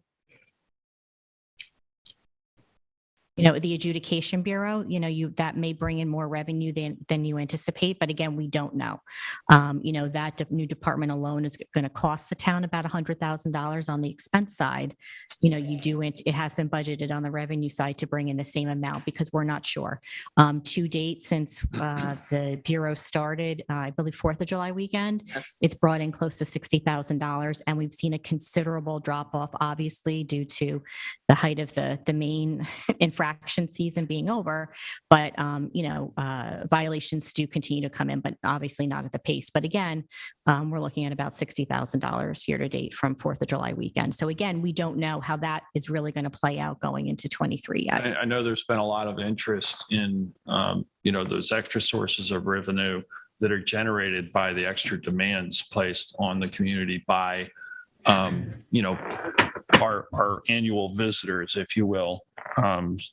So there's been a lot of interest in taking the revenues that we get from the Adjudication Bureau and putting them back into quality of life, whether it's, litter pickup in the streets of Montauk or better enforcement, more boots on the ground to keep, to remind our visitors of, the community standards that we have, et cetera. So, I think that's one way that, and I know, David, you've spoken about this a lot, and finding sources of revenue, non-tax revenue to go towards, quality of life improvement. So, I think having that direct connection, we also have the parking revenues for beach parking for non-residents. Boat launch fees have been up the last 2 years as well. Contractor licenses, Carol will tell you that that's been way up. Have we, and I know when obviously when you approached the budget for 2023 and you came up, for instance, with the figures for, let's just say, the top two, mortgage tax and building fees. Do you have an analysis, a spreadsheet, I'm sure you do, of how that's tracked, what we've budgeted and what we've, actually brought in, say, over the last 8 years? I can do that, whether that was done by my predecessors, but, I do send out after every warrant, as those done too, are year-to-date expenses and revenues. So the departments can also see them themselves. No, but we would like to, I would like to see it, how it's tracked, in that time frame. That would be helpful. Sure. To just see how, and I know we're being conservative, but I'd like to understand that, take a deeper dive there. We also have talked about starting next year within the finance division, monthly revenue forecasting to do a more formal review like that you're talking about, not just looking after each warrant, the cash balances, which we do again after every time the warrant is cut twice a month, but doing a more formal revenue projecting. I have one last one also. And I know if Hugh King was here, he'd be happy. Next, there in the supervisor's budget line, there's $2,000 for celebrations. And I do know next year is our town's 375th anniversary. So I'm appreciative of having Quintarian that in there then too. Yes, that is what that's in there for. As we move forward, we know we have things to celebrate next year, and there's lease funding in there then also to assist with that or start with it. 375 years. That's a lot of budgets. So just following up on enforcement. So there's also a recommendation or in the budget that we're going to add one additional animal control staff member. I'm not very familiar with animal control. It doesn't come up too much once in a while it comes up in our enforcement agencies when there's an issue. And I was just interested in the reasoning and rationale and what's happening on the ground there with animal control. Right. I mean, according Kevin, they do have increased calls, and the town also does provide services to both East Hampton and Sag Harbor villages for animal control that you do have contracts for, that you do receive a small amount of reimbursement annually. But again, according to the director, it's due to an increased demand. If you want additional information, we can provide that. Are we increasing the what we pay for call outs to our you currently have contracts. Sag Harbor, yeah. I meant for our staff that when they're called out, I believe they get, is it $50? Not under animal control. It's a flat amount that the town receives from each village. Sag Harbor is $3,000 a year, and East Hampton is $5,000, I believe. No, I'm talking about our staff. They have a call out. Isn't it something where they get $15 for a call within out? the CSEA contract if they're on call pay.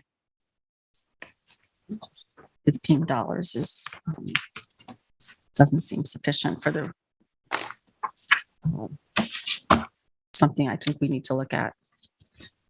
Is that an annual contract with the villages or? Yes, you've done them. They're 2 to 3 years in duration, but they are an annual amount that the town receives. Sag Harbor was updated last year. Right. Yeah. Within 2 years ago, I think, was Sag Harbor again. Already. Sag Harbor is $3,000 per year, and East Hampton Village is $5,000. And then the last thing I had was whoever the deputy supervisor is for 2023. I think that there should be a stipend for that position. I've pulled the responsibilities, I guess, from Suffolk County Civil Service. There are more responsibilities required, more time, more demands. And I think, I know that in years past, there was, at times, there was a stipend for it. And I think that at that time, it was $10,000. And I believe that there should be a stipend. I just know from my experience being called in here, my deputy supervisor signature, or, with the banks, we can sign contracts, checks, and whatnot. And I think, again, whoever is the deputy supervisor for next year, while I will say it's an honor and a privilege to serve, it is more work. And I think whoever is the next deputy supervisor for 2023 warrants additional pay. And it's allowed according to New York State law. I believe it's section 42. I believe, and correct me if I'm wrong, but that was a stipend that was begun, I think, when Pete Hammerly was deputy supervisor in 2006 and through 2009. And then it was abandoned because it was felt that that amount of money really was hard to justify, given that while there's a lot of responsibility for that position, that responsibility only comes into play into actual work if the supervisor is absent. And I think $10,000 is a very significant amount of money additional, given the frequency or infrequency of the actual need for signatures from the deputy or. I'm happy to route the job description. I know, here we do it. We appoint an elected official. I know in Southampton and Riverhead, they appoint a lay person, and so it just, having served as the last 2 years, it's just been my experience. Yeah, I served 4 years as deputy supervisor. I found it was an honor. I never sought any additional pay, and frankly, there weren't that many times when I was called upon to act as the supervisor. There was one memorable blizzard that we I was had. going to say a snowstorm. It was more than a snowstorm. Blizzard was more accurate. It was a state of emergency for 3 days, and no one could drive for at least 3 days. And I think that was in 2015. Larry Cantwell had gone for his 2-week vacation in Florida. And of course, just after he left, the snowstorm hit, and he couldn't make it back. And, but aside from that, signing some documents here or there, that was pretty much the extent of the demands on the position. I know, Sylvia, you served for I did for 3 years. In an honor. And, I think it's something that, spreading around that responsibility is a good thing to do, to give other members an opportunity to become deputy supervisor. And, I was happy that you accepted that when I asked you if you would serve. But I think, for me, that's money that might be better spent on, adding it to the budget for public outreach or additional marine patrol at some point.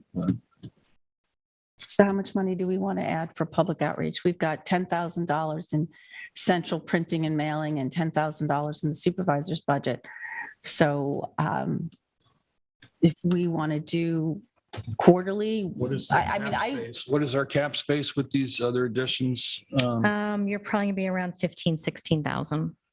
I don't object to putting some or all of that money into public outreach, because I do think, that's an area that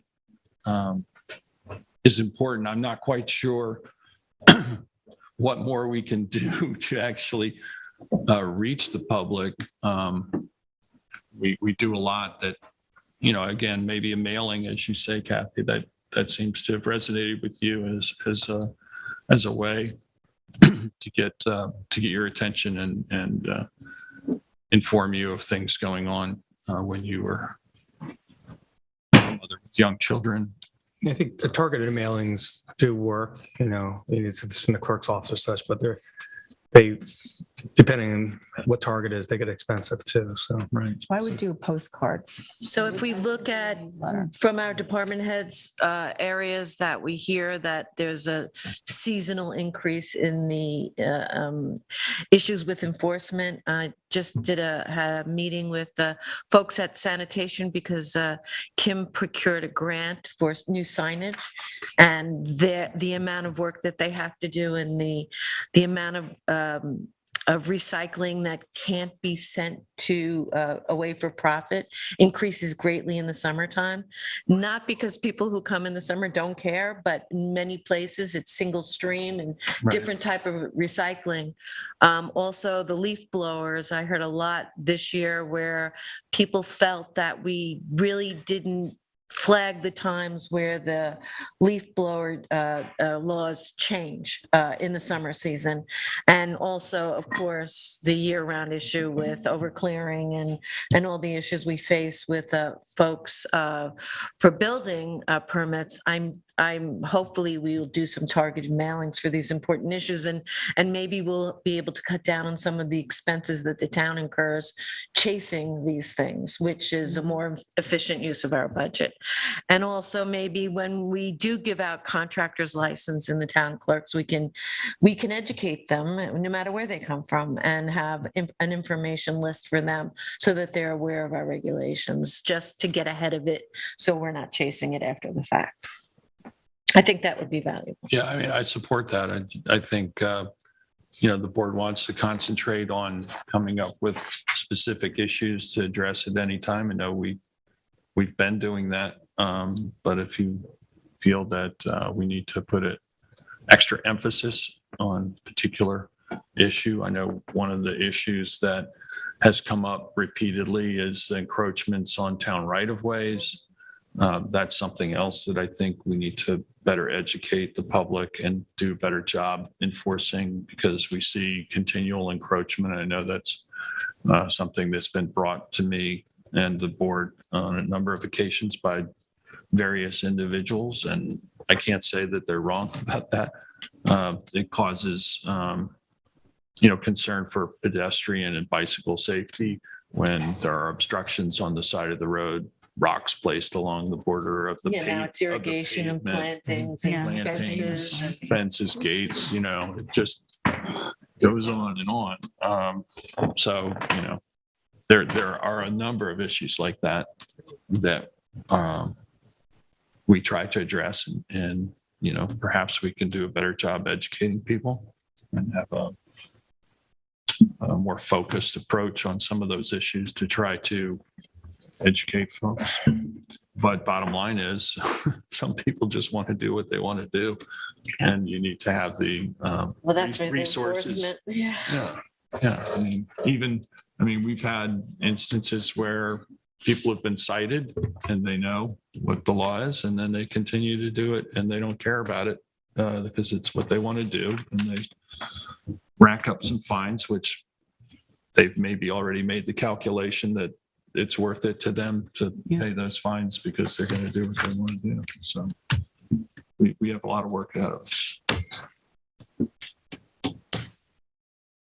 Are there any other comments on the budget before we move on? So I'm just, making one last push or statement, again, I think that I would prefer to see the two code enforcement positions filled that we currently have vacant, and only add one code enforcement officer and add a marine patrol and a public information specialist. And Is there any support for that among board members? Well, I'm just thinking about, for me, enforcement is enforcement, whether we need enforcement on our beaches or enforcement in our town codes. So however we can bump up that Marine Patrol Department, however, whether it's take one from there and go to there or whatever, which way. With the amount of people that we now see on our beaches during season and even off season, because that season's getting longer and longer. And we could see that in special event permits coming in later and later, particularly in the shoulder seasons that have our beaches and waterways active as well. I would be supportive of that. So I would like to see another uniformed Marine Patrol officer, personally. I think that's important there. That's a public safety, a public information officer on there. And two, we need to head that way. I don't know if it's right now to do so. Sylvia mentioned, let's get that information out there so we can discuss it further, or I can see what it would take right now. I'm happy that we can increase the line for the actual mailings right now. But out of those right now, I think the Marine Patrol officer right now for me would be take top priority on that. It's something I hear from the public right now. So what position would you cancel out? One of the ordinance inspectors, that they're officer or inspector that's being requested. Okay, so you would take the money out of ordinance. Anybody else? Which will just adjust because one is A fund and one's B fund. So it'll adjust the tax levy between the funds, just making it's not just take one and just throw it to the, so just want to make that note. So do we have 3 that want to do that? Yeah, I would be in support. Okay. And what about public information specialists for this year? I don't support that. I just think we should maybe put a little more money into those lines and see how that goes for a year rather than hire a new position for that this year. I can understand that. If we have more money in the lines, we could see, I don't know who's going to design all this stuff. I know it takes a professional to design everything we like a mailing to be efficient. But if we could have more money to do that and we get the word out, if that works, then we'll use it as a test case to see. And if it doesn't, then we have to look at further action on that front. So what's more money? I think. Because I have I no mean, there've idea. been times where I we've think done. we heard where there was another 15,000 in the cap space. So you could add 15. Some of that would have to go to postage. Yeah, postage and the actual other line. Do you have? It's not going to buy you, 15 isn't going to buy you, it's going to buy you Well, a there's mail. another 20 in addition to So that. it's two postcards. How many we send out That this might year? not be the most efficient way of getting the Yeah. information out there, buying postage. I don't know. I mean, think about how many people just throw it in the garbage as soon as it comes. I'm not convinced, but I do think that allocating more resources to that effort is warranted. I agree with you on that, Kathy.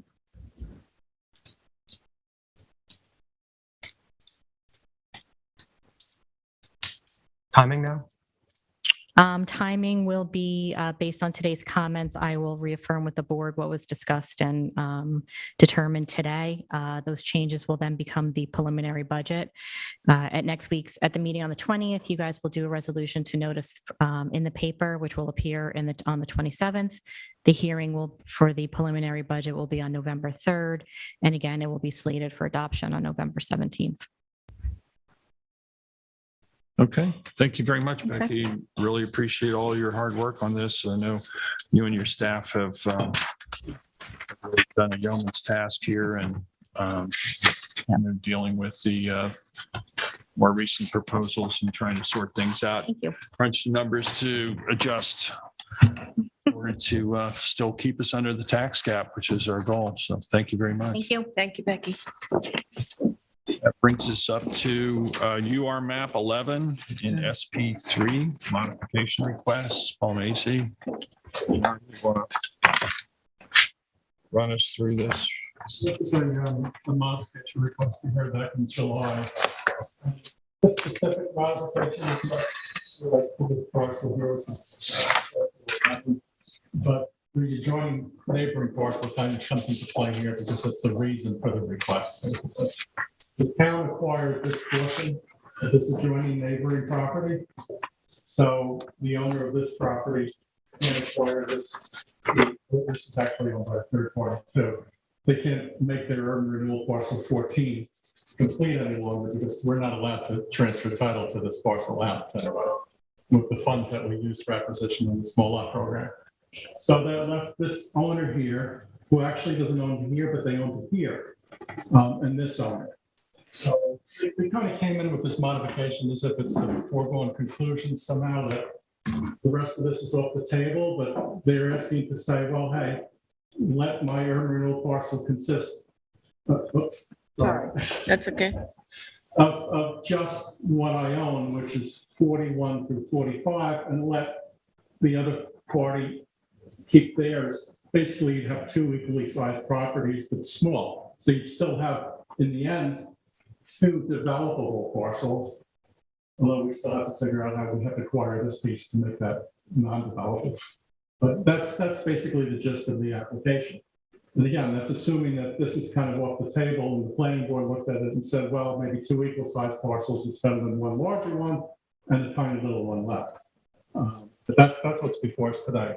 Are we agreeable to move this line and create 11 and 14?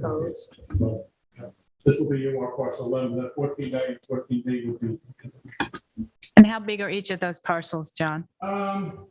Can you go back in? Yeah, I'm sorry. I think it's about 36 to 40, so that's they're about 10. about what? 10. Yeah, about 10,000 square feet each. You know, so you have a 10,000 square foot lot here and a 10,000 square foot lot there. Right now, under the renewal map, this is what you show. Yep. Yeah. So you have this now. You have this as 11, and you have all of this as 14. So 11 is how many square feet? So like About, 12 or 14? So it's about 12,000 square feet. So the intention when the town purchased 14 or portion 46, 14, yeah. That's right. was for open space, Right. knowing that at the time that would make it impossible for 14 to move forward, Correct. or any portion of 14, correct? And we'd be in a position where we have to acquire the rest of it, but basically we were sterilizing the memory. And I support the town acquiring the rest of it. I think that was the intention, and due to funding, you know, they didn't just go ahead and do that right up front. And I think, at least for me, that should be a town board policy going forward on these cases where there's been sort of a sterilization of the other lots due to the town's purchasing of the property. So.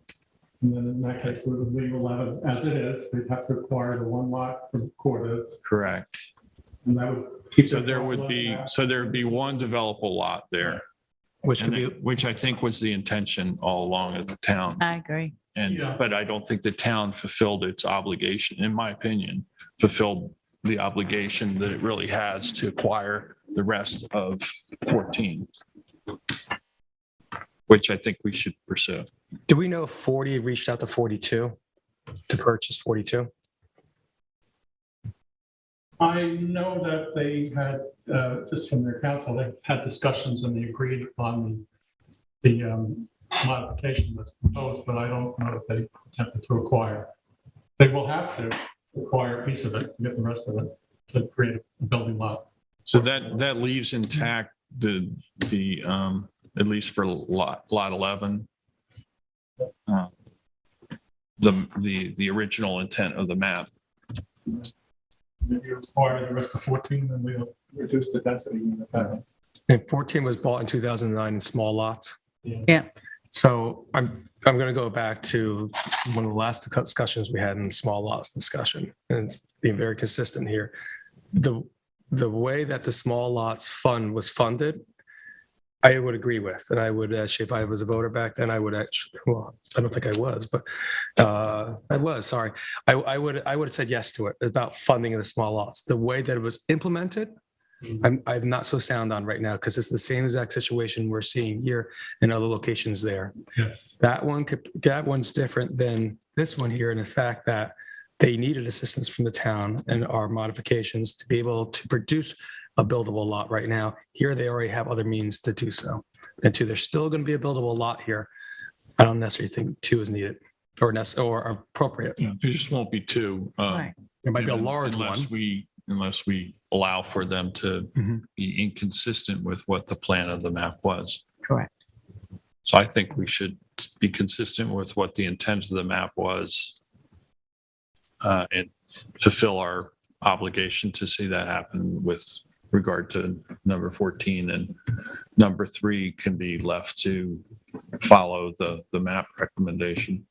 And so the town, under what we're sort of discussing here, is we should outreach for 49 and 50 and leave 42 to 45 for potentially the No, neighbor. it's 41. 41. Yeah, 41 is what they need to complete. They could, But they could also outreach to 42, could. 45. No, that would be us, wouldn't it?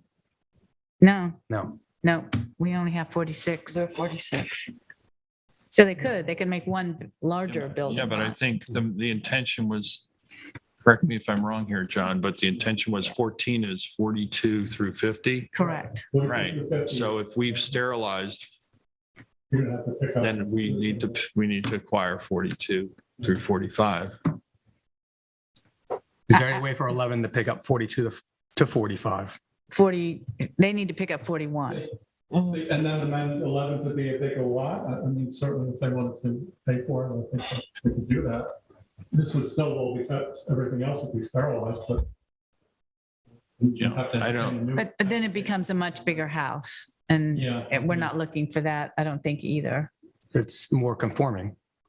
But I Again, I think the so, intent- too. I think we're conforming. I would leave it up to, I just think that the intent was that there only be one buildable lot there. I agree. And that we move forward on that. And if the owner of number 11 doesn't pick up 42 to 45, that we should consider acquisition of it. That's an option for them to expand their lot and make it larger than what the map says. I wouldn't hold that against them. Mhm. I'd let them pursue that if they want to pursue that, but if they don't, if they only pick up 41, then I think we should move to, because at that point, 42, 45 is orphaned, we should move in and acquire it. Just one other addition. We are going to public hearing for stop signs in that area just this week. I agree with Probably that. should have chimed in and said I agree with that, Peter, Public portion. as well, based on the intent, even when you read the resolution for the purchases and the small lot program to begin with, that is the intent. And I support the original intent of that. If 11 does an outreach and gets there, it's still only the addition of one dwelling unit. And I actually think if we're going to do something about house size, which I hope at some point we will, that we do it through a code, not through trying to manipulate these kinds of map situations. But I support the work on 14. I agree. I agree.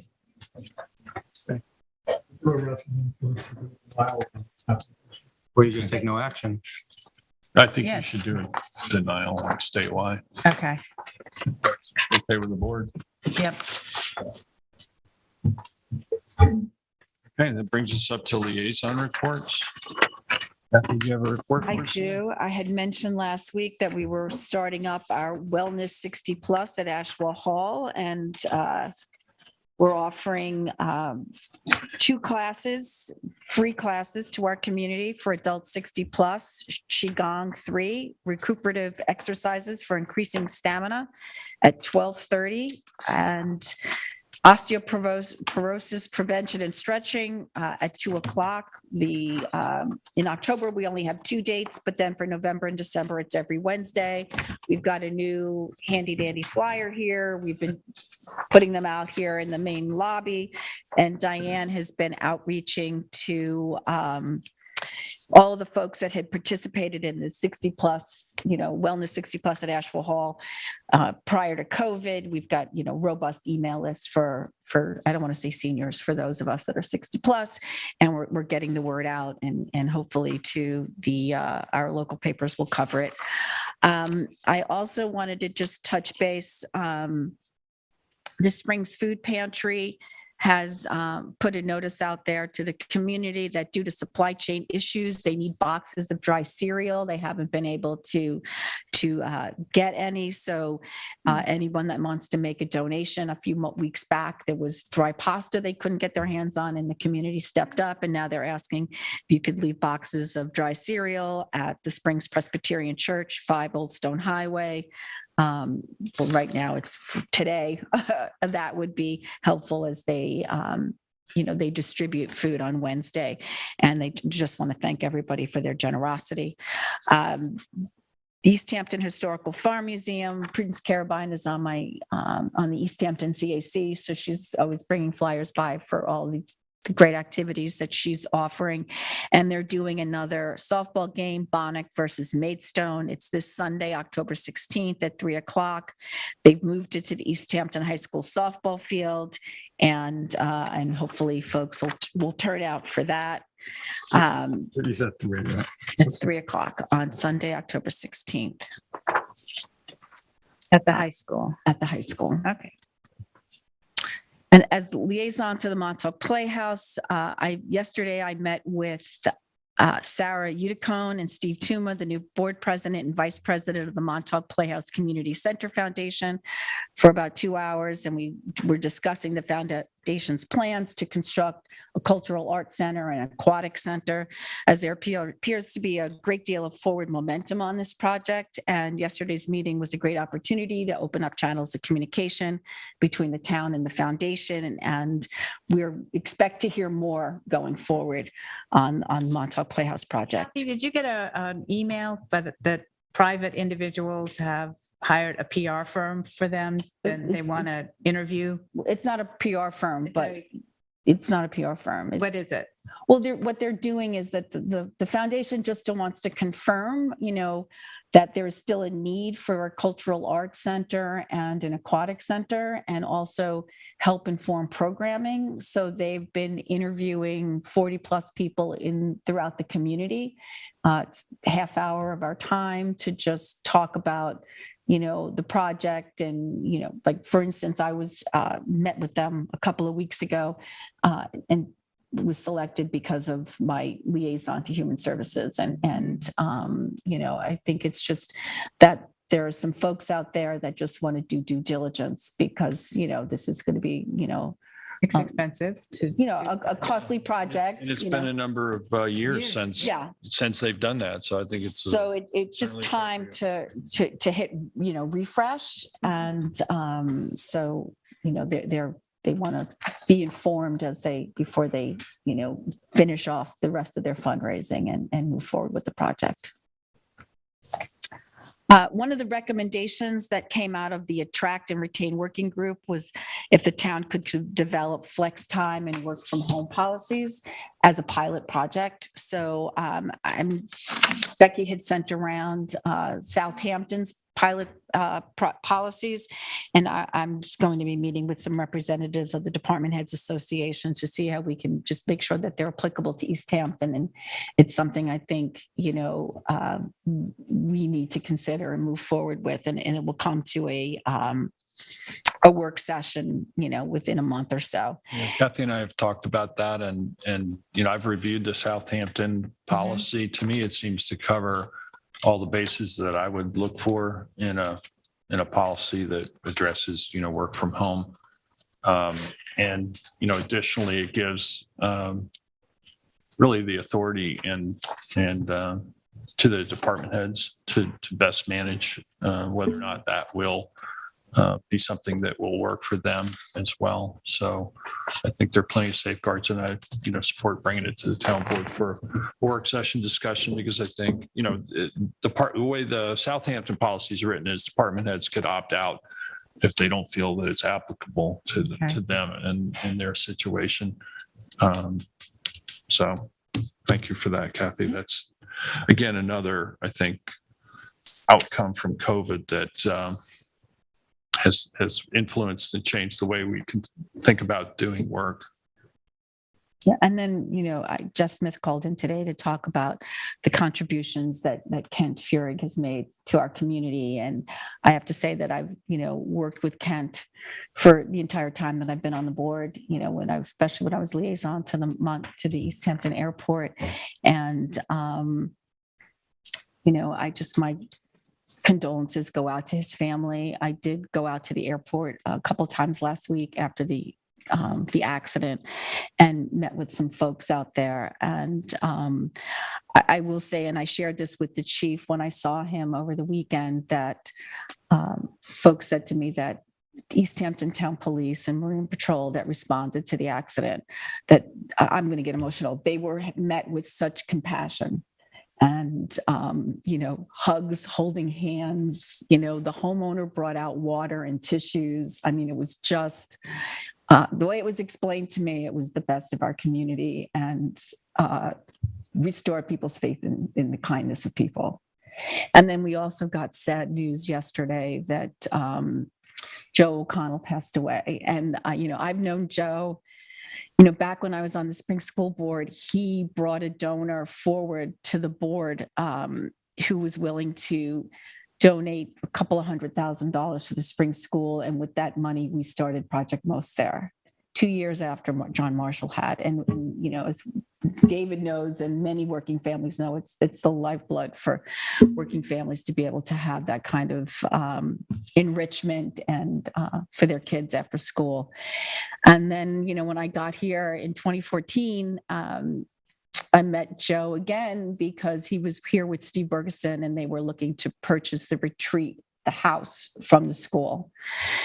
And then I show up at my, YMCA Board of Managers meeting, and sure enough, Joe's on the board there and kept lobbying me. I want to get involved in affordable housing. So when there was an opening on the East Hampton Housing Authority, we made him a commissioner.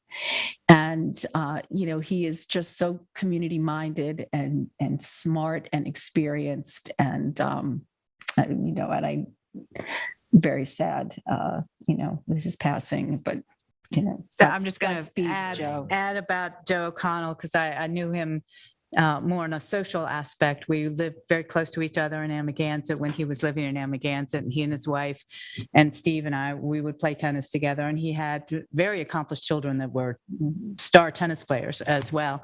And he was so good at storytelling, for jokes, for so much. We would have fun all day long with them and into the evening, sipping wine, maybe gulping wine.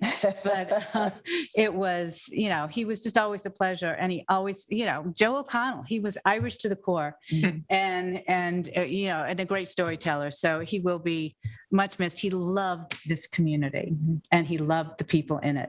So I was very sad to hear of his passing. And I know there's going to be a celebration of life sometime later. But anyway, I have nothing but good things to say about Joe and very fond memories of him in our community. And I want to go back to Kent Fuhrig. Working as the liaison to the airport for a couple of years, Kent was always a gentleman. And I think Peter said that earlier today. He was always a gentleman. Always. And, his strength was bringing that element to rather heated, or could be heated discussions, but he always calmed the room down. So he, again, will be greatly missed. And what when I read that, I was just, I gasped. It was just, I was so sorry. Condolences to him and his family and friends. And I know he was adored by many. So anyway, this has not been a good week. It has been a very sad and shocking week. And, we've lost two community members who, were well-known within the community and made major contributions within the community. And, they will be sorely missed. Yeah. That's not something we always see these days. And when I mentioned that Kent was always a gentleman, and you correct. reiterate, that's Very exactly the way that he was always in contentious atmosphere, was always rational, calm, and collect. And, I think that's a model that's needs to be followed. And we need to, that example of both those gentlemen, we need to follow and honor their contributions to our community. So our condolences to their families and friends. They will be remembered. Yeah, and I'll just add, I don't know Joe, I didn't know Joe as well as I know Kent, but when I was the freshman on the town board, Kent's persona, his smile, he was magnetic when he walked into, a room or to a party, a Christmas party or such, and always inviting, where some people might not really like your opinion or want. He always was welcome to the group for the conversation. That takes a special person to be able to navigate that, and he was. I mean, I'm showing my kids a picture of him that my little girl Brinley, were at the Christmas party, and it's just his smile was great. It really was magnetic, and it was wonderful, and it was difficult to hear that he missed, because he meant a lot, and both these individuals meant a lot to the community. It's tough to fill that. So. And I didn't know either well, but I did have experiences with both of them. And I think they both, and this is amazing that they're gone in the same week, possess this quality of rather than trying to find solutions by dividing people or stop solutions by dividing people, even though they understood that everybody's not going to feel the same way, but they worked to bring the community together in whatever they were doing. And that's a very special quality that I very much appreciate. Absolutely. Thank you, Kathy. David? Yeah, well, on that, I will, let's see here. A very short one. On Friday, I participated in the South Fork Wind Farms Fisheries 1-year annual study that they did as far as fish stocks. They said they were going to make that available to other members of the community if anyone's interested. I'll mention that also there were members of the Fisheries Advisory Committee that were on that meeting. And I will also get the PowerPoint for the board once it's available. Aquaculture was here. Star Island, construction of the dock is still moving forward. We're going to see some impending change orders on that, or for debris. They found a lot of just garbage underneath there from decades of fish pots, tires, rocks, everything that had to be removed and removed in a way that they be recycled and environmentally done. So we're seeing that coming forward right now. And we'll let the board know some more information when I hear about that. As much sadness as that there is in the room right now, there was a lot of gladness this weekend. Oh, yeah. A lot of events that make our hometown really special that we've went to. Anything from, the Tyler Valchik car show. Only if I was able to be in that 1968 Mazda, Mustang Fastback. Mazda? I'm in a Mazda. I own a Mazda. But the Freudian slip there. The Mustang A little Fastback, muscle car man, there that for thing you, was David. hot. What year was it? Yeah, we had a 70 fastback that we had. I loaded on it, and We used some of to the put it in trucks. It was some of that stuff was just fun, and it was just a That was great so cool. event, largest clam and other things. But I want to. I know we might, as we go down the line here, we'll hear of some of the other great events that we've done in our autumn here, and still continue to go. But I want to thank the board members for the support, and also being there while the kids actually and the little league kids actually shoveled dirt for the opening ceremony for the little league ball fields that we had on Saturday. Only they shoveled dirt up, not out. Onto my On the heads. It was nice to see That was shovels. precious. That It was was nice to absolutely see my precious. size shovels. Yeah. So it was one of the funniest. I'm used Groundbreaking. I'm used to having people dishing dirt at the supervisor, but when the little leaguers accidentally They were threw a great. big whole shovel load right on top of my head. They captured it in a photograph, and I'm just laughing as it's coming down. It was great. Good times. Enthusiasm was infectious. It Good really times. was. And Absolutely. I thank to the relocation committee and East Hampton Little League for participating. I do have to say that one of the things we might need to do is disband the relocation committee upcoming. So I'll talk to the chair of that one when the timing is correct on that, if he's either when the fields are complete or such. But I know Kathy, you started with that relocation committee, move forward. It was a fun afternoon to see them all there and a lot of kids, and I look forward to playing ball. And that's all I have. Thank you, David.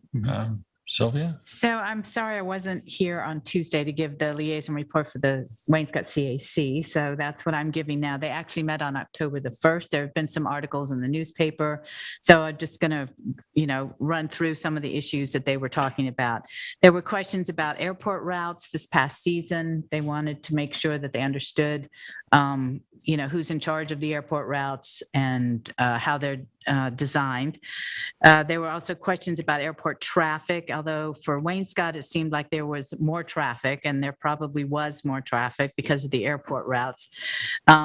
They were not sure of the numbers that had actually been produced from the airport. So I need to reassure them that, we've got cameras everywhere, we get the tail numbers, and that people are not turning their transponders off in order to land, because we do have other ways of finding out who's there. They also would like to know more about the town's actions going forward in light of the TRO handcuffs that are on the town at the moment. So some of those answers probably won't get an answer because we don't have an answer yet. They also wanted to talk about the gun club lease. They'd like to ask the town board for options that the town should be considering in negotiating the lease. The lease is not up until October of 2023. So we have a year plus to help negotiate that lease. And I'm sure we'll get a lot of community input about the gun club as we move forward. South Fork Wind was also discussed, and I know Kate in her liaison report is going to talk about South Fork Wind. As you know, they've started their next phase of construction on Beach Lane and on the route to the substation. So there were a few questions about that. The Wainscott Commercial Center, which is locally known as the Pit in Wainscott, we've been getting a lot of emails from this group that is concerned about the development of the Wainscott Commercial Center. And again, this is an application in front of the planning board. It is not something that the town board is looking at this moment. That application needs to move through. It's in its second or third reiteration of an EIS to make sure that it is complete. They also were talking about trees. Adding to the budget this year, and I know the supervisor has done that. And this is specifically for street trees and tree maintenance.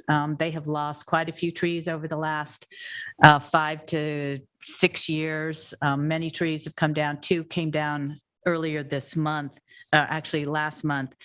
And they are concerned that the health of those trees, needs to be considered and then replaced. And they're hoping that the town board will work towards that. They'd also like, and we talked about it, or I talked about it today, getting a arborist to make sure that the trees need to come down so that they aren't second guessing other folks.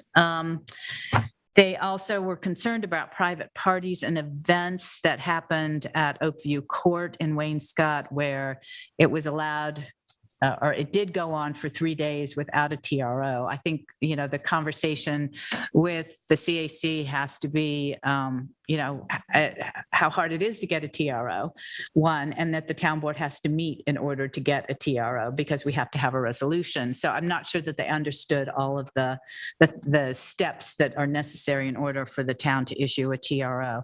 They are also concerned about the fines that were levied against this event that lasted for 3 days. And I will say from some of the information that I received about it, this event was selling things that are actually available from merchants in our own town. So I would prefer that we not undermine our own local businesses or our own businesses, whether they're in the village or whether they're in Montauk or Amagansett, it doesn't matter. We need to support our own businesses. And so I think we need to go back and look at the fines that were going to happen for this. And we may consider, if they continue to do something, doubling or tripling as the days go on. So, and Because Just that a permit quick was point of denied. correction. Yeah. You inadvertently stated that the town issued TRO and that we seek a TRO through town board resolution, and it's up to a judge to intervene you. and actually order Yeah. that. So I know that's what you meant, but that's.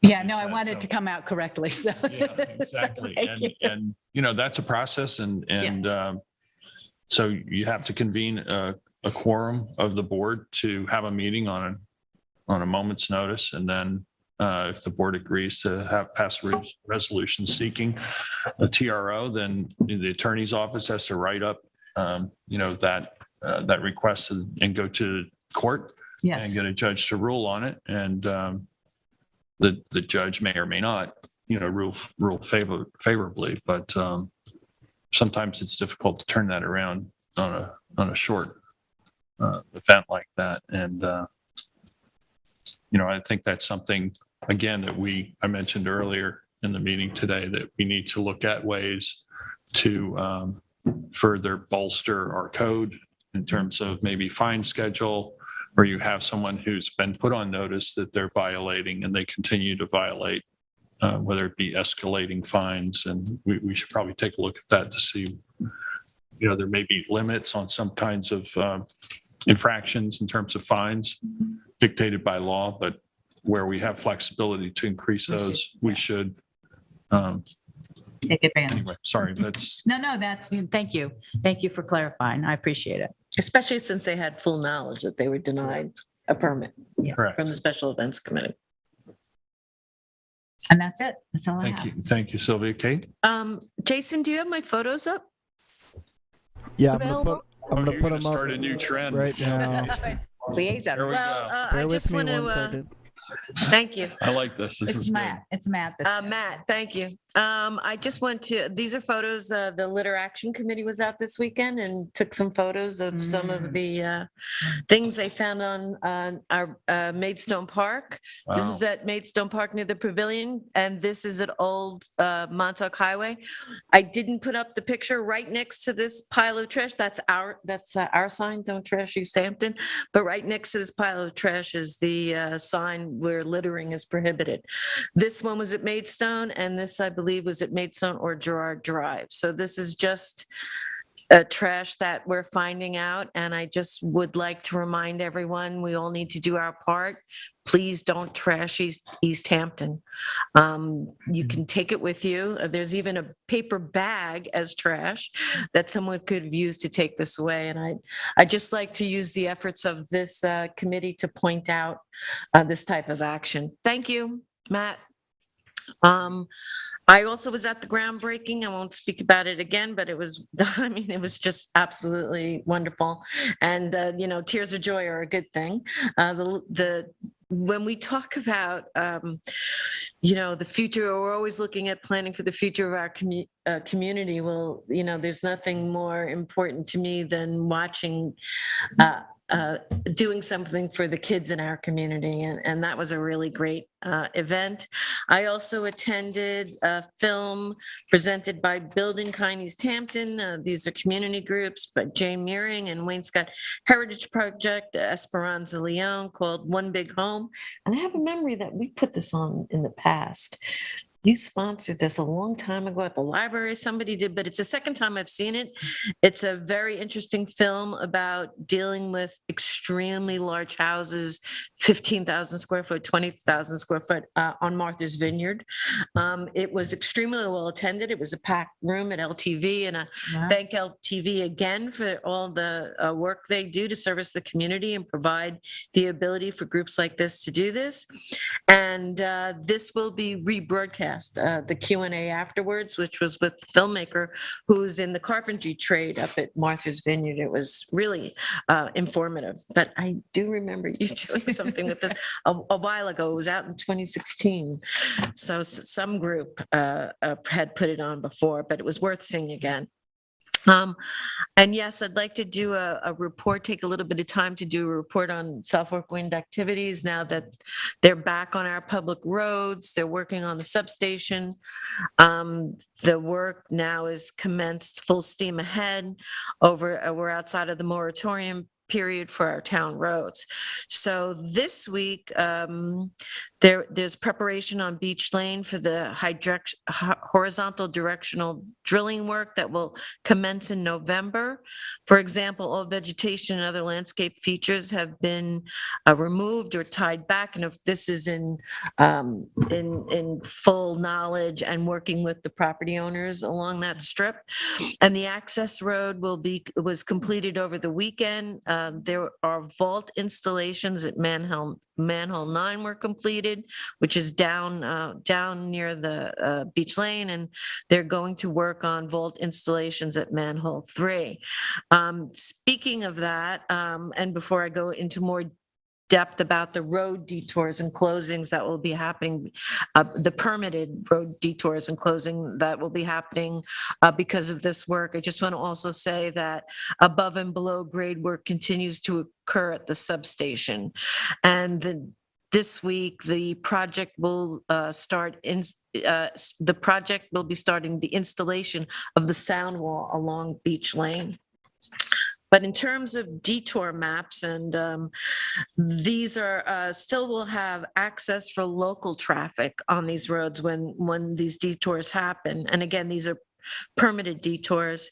Our highway superintendent and our police chief are also well aware of these road detours, but there'll be a Buckskill Road detour that already happened. There's the Daniels Hole Road detour this week, and there'll be signs explaining where the detours exactly are occurring and which roads to take instead for access. And again, local access is still permitted. There'll be flaggers there. Also this week at Stephen Hance Path, there'll be a detour to Buckskill Road, except for local traffic, and a Wainscott Stone Road detour.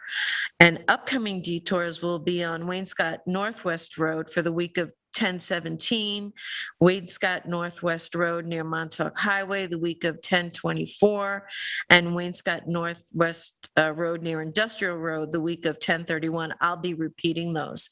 All work will be between 7 a.m. and 7 p.m. Travel lanes will be completely open during non-work hours. The access to the abutting properties will be maintained at all times during construction.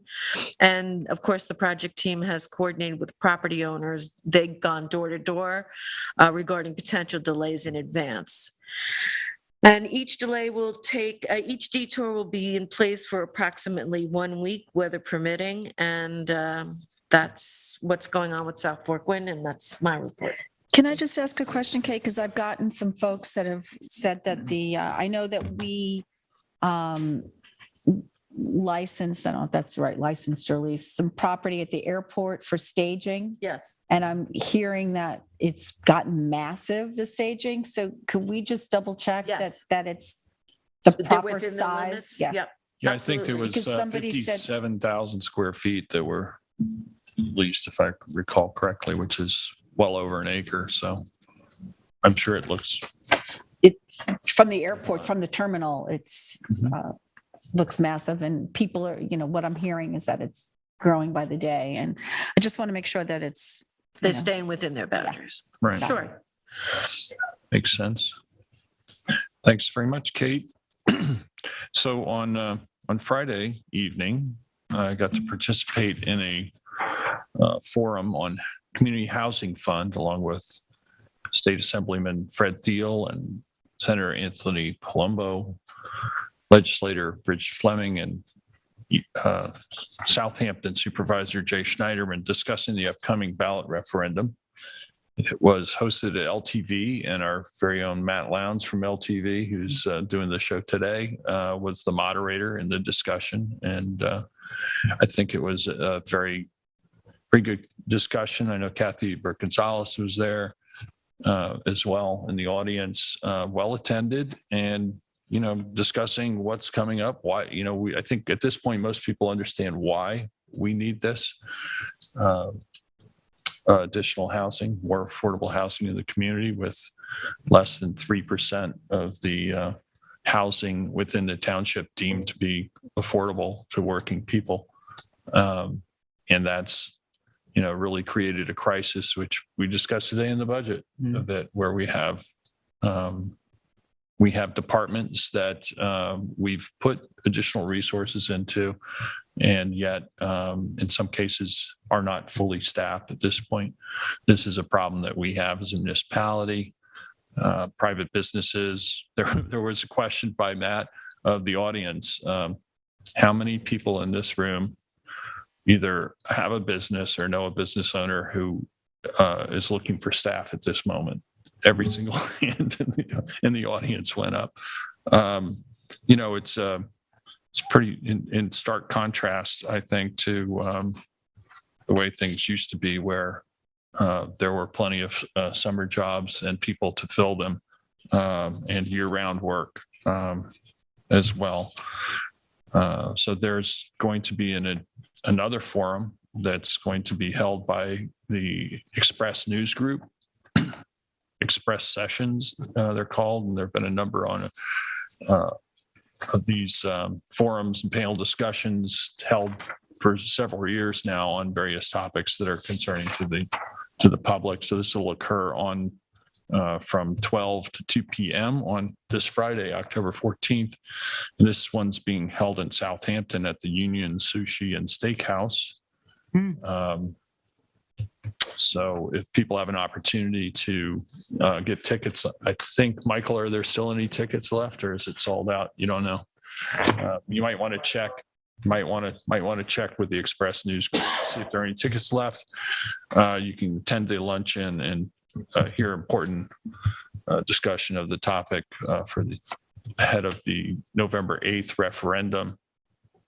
It's Proposition 3 that will be on the ballot, and the question is whether or not to create this community housing fund from a 0.5% transfer tax paid for by the purchasers of real property. Would function much like the existing community preservation fund, but with the funds allocated towards use of addressing the housing crisis that we're in right now. As it's been said earlier by others, the largest clam contest was on Sunday from, I think, noon to 3. The Lynn Blue Band played. We had our own aquaculture department, natural resources department. Director was one of the judges, weighing the clams. And almost all the trustees were there as well. The Classic Boat Society had their annual raffle boat there. I bought my losing booklet of tickets again this year. I'm referring to it that way so that I'll be proven wrong, hopefully. But I can't help but buy those tickets every year. And it's always nice to see somebody get those boats. I know my wife's always very happy when somebody else wins the boat. She's a better person than I am. Doesn't think I need another boat at this point. The Tyler project, as David mentioned, the car show, and that's a show that was extremely well attended this year. I think it's the most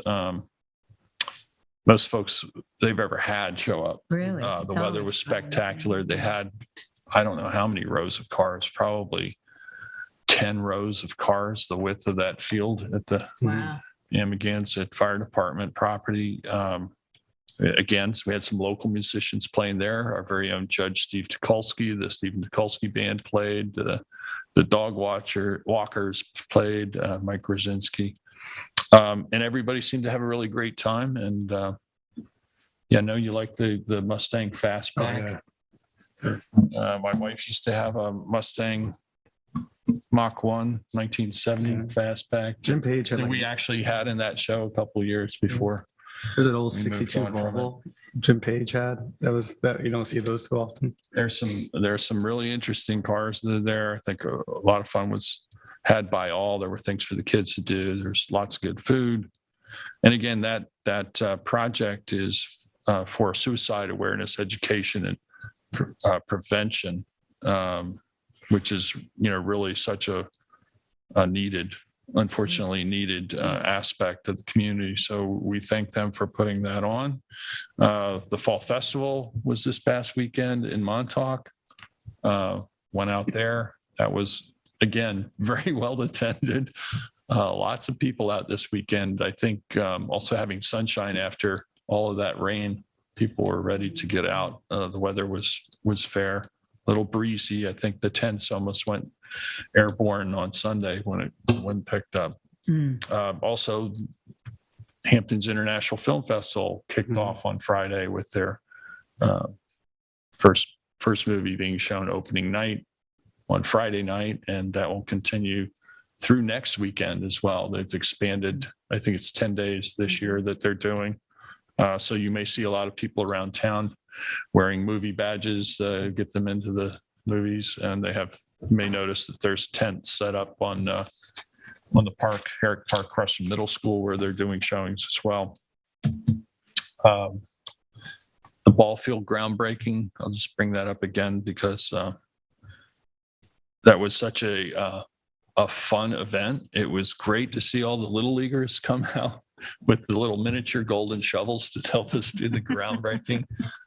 So much fun was had by all, and I think there's a great deal of excitement again about providing activities and facilities for youth within our community. So I'm really happy to see that's underway. Look forward to doing a ribbon cutting in the spring. First pitch. First pitch? First pitch. Is that right? That's how it goes. Okay, awesome. Ribbon cutting first pitch. Look forward to that. There'll still be ice cream. Okay. And I want to take the opportunity to thank Kathy, who spent a lot of time right from the initial field location committee, right from the beginning, and David, who came on when he had a lot of enthusiasm towards it when he came on as a freshman councilman.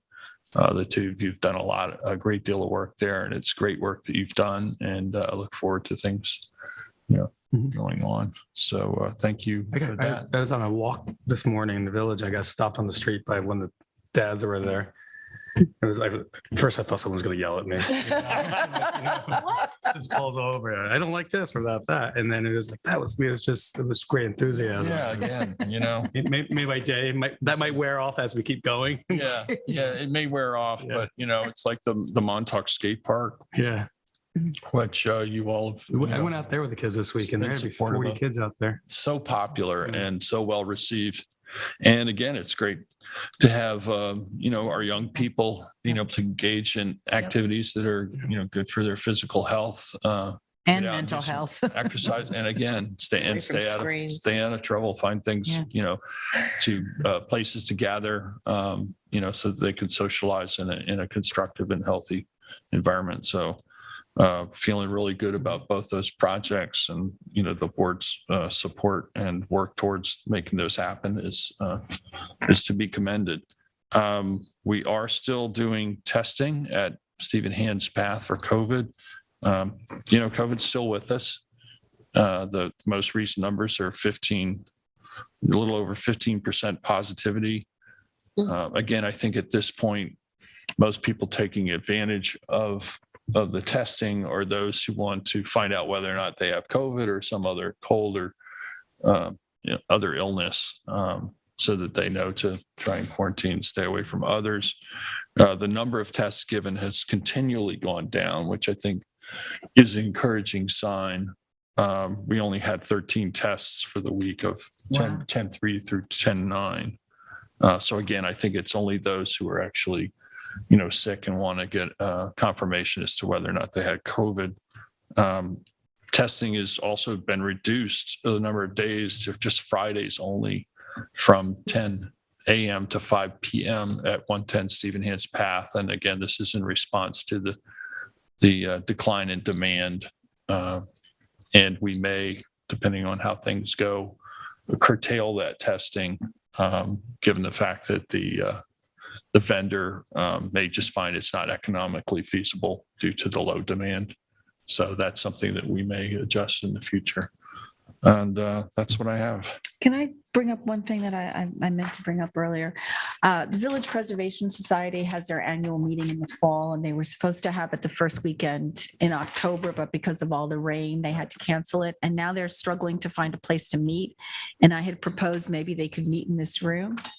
They'd like to meet on Friday, November 25th at 11 a.m. It's the Friday after Thanksgiving. And I don't think their meeting's more than an hour or two. I'm happy to be here when they're, I was going to attend anyway, but I mean, I can, make sure the door's open and then locked when I leave. Would the board be, Yeah, I think we were all invited to that. And yeah, I support making the room available. Right. Absolutely. Then I'll let Kathy Cunningham know that they can use the space. FD. So I guess the only other thing that I want to mention is that there's been some public interest in the issue of emergency communications and cell phone communications in Springs. It's been a topic that the town board is fully aware of and has worked very hard to try and resolve for a number of years. And I know that there are some folks who are lobbying for the town supervisor to make an emergency declaration in order to approve a cell tower that to date has not been approved. And in fact, the process to seek approval has seemed to have stopped. I think it's been close to 13 months since the Springs Fire Department has done any follow-up with submissions on their application for emergency communications tower, which at this point, was originally proposed as cellular communications. I think the question of whether or not the town board or the supervisor could legally declare an emergency just to approve a tower in a specific location raises a number of legal questions, which I'm not sure that I can answer, but I think it's a somewhat dubious approach to try and get approval for a tower when there's a town board, town policy, and that policy is that the planning board reviews all tower locations for approval. This ensures that the general public has an opportunity to weigh in and to have their voices heard, either for or against any topic. And I think to unilaterally act as the supervisor alone to declare an emergency in order to improve cell service in one particular area, I don't know how you could differentiate between one area and another. We know that there are areas that have no cell phone coverage or limited coverage throughout the town right now. And we're working to resolve that with our outside consultant, Cityscape. We've identified areas where there are issues with both coverage and capacity. And we've worked to, update our code, comprehensive code, even recently hearing changes to the cellular code that would change the tiering and the process by which approvals take place, removing a number of those procedures from town planning board review and making them administrative where appropriate, and looking at changing setbacks for towers as well, which would, I think, give the town and providers more flexibility in siting of these services, which we know are in great demand. Our townwide survey showed almost 91% of the respondents townwide supported improved communications over aesthetics. But we know that number will changes drastically once a location has been proposed and the percentages for those in that neighborhood go dramatically the other direction. I do think that we're on the cusp of solving the majority of the problems with coverage in springs. It takes some time to do so, but I know that the planning board is going to be hearing the Blue Bay application for emergency and cellular communications. I think it's this week. Is it this week? Next week. No, Next week on the, Wednesday. Thank you. what's the date? 19th. 19th. The 19th, planning board will be hearing that application. And I would just encourage anyone who's concerned about communications in springs to address the planning board at that public hearing, either pro or con, because that's the process in which we follow for putting up cell towers. And without the public's involvement, voices won't be heard and necessarily. And I think if folks are involved, then the best outcome will come forward in that. So, I don't know, John, if you want to take some time and research the question, but I can just imagine that if I declared an emergency for a tower in Springs, that someone would be asking me to do so in Northwest. Where does that tower go? I just arbitrarily decide as supervisor that, oh yeah, I'm going to put a tower here. I don't think that is the democratic process. And I think that really subverts the democratic process. And maybe in an authoritarian government, that's important. But I just really don't think that's the appropriate way to move forward with solving our problems, is for one individual to arbitrarily decide without public input.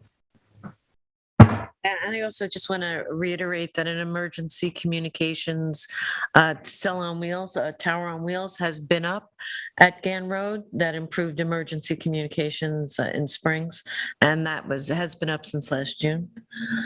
So that issue, that's on town property. And where we allowed that to go, and with a review and also knowing the coverage, not having a study and knowing where the coverage was needed, not just approving something blindly that you really don't even know if it will do what you need it to do. Without a study of a situation, how can you even make any kind of determination on anything? And that's not what we do. That's why we have a planning board and also the opportunity for public input there as well. But there is a lot of misinformation. A lot of misinformation. So much misinformation. Which is something we're battling constantly on every level. And, we have open offices where you can make an appointment and come in and talk to us. And we've had many public hearings on where the town hired consultants such as Cityscape that did the studies, that reviewed the areas, that are experts in these fields to see where we were at with coverage. And I also think it's a false choice to make the public think that it's an either or situation. We're always going to be needing to add capacity, whether it be microcells or new technology. But we don't just we rarely use phones. We use them to talk in our age group, but most age groups, we're talking about downloading data, streaming Spotify, uploading to Instagram constantly. The capacity issues are going to be there wherever you are. Places up west, all the way up to Patchogue, where I always had service, is now sketchy because we're constantly adding uses and needs of data downloading on our mobile phones. So it's not, a matter of just talking. And I saw even online at Goldberg's, you see all the young people in front of me. Nobody can even be online for 5 minutes without, and I'm guilty of it too, checking emails and stuff like that. And it's even more usage in the younger generation. So it's important for the town to take a comprehensive look. Which we are doing. Yeah. Which is what we're It's doing. underway. But the Gann Road CAL was put up with a uniqueness, knowledgeable that there was other applications in process right now. It was a stopgap for emergency communications, which is not the cure-all, but it was something that got us through the moment here until these applications are being completely processed. Right. Well, And it's also town property, and Correct. I think that's an important distinction to make, is that, you know, the town does have some authority over its own property. And we generally do, at a bare minimum, at least receive comments from planning department on, improvements that we make, structures, et cetera. And the experts on if it's going to be efficient to solve what the problem that we're looking to. And that's a very big element for me. Yeah, well, I know that, what's being cited is the resolution we did in December 17th of 2020, when we authorized as a board for Verizon we approved a temporary tower. But then again, that was town property, and that was Verizon is a carrier, and they have different standing with the FTC than from what I FCC than from what I understand, like any carrier that just any tower company has. There's a difference. Yeah, there's difference between carriers, providers, and tower companies in terms of the law. You're right. And I looked up that resolution. It was also during the pandemic when, was a boards weren't meeting Townwide in person. declared state of emergency. But also, I think what's important, an important distinction, is that application was deemed complete except for one little lighting part that had already been reviewed by the planning department. That was an application that was deemed complete in November, well before that resolution was passed. So they had already been through the process of providing the studies, looking at and all the things that we're talking about. And they were scheduling for public hearing, which I don't know if that followed through before that declaration, but that application was at the end of its process as well. And that was only until the planning board made a determination. It wasn't a blanket forever declaration as well. So I think at this point, it would behoove the department to push forward with their submissions and complete the process, a process which I encouraged them to engage in when I came into office as supervisor in 2018, meeting with the commissioner and their attorney to pursue an application in front of the planning board, putting aside without prejudice the lawsuit that they had brought against the town, in hopes that at least they could pursue that and make some headway. So dependent upon how the litigation ended up, that we wouldn't have lost more time.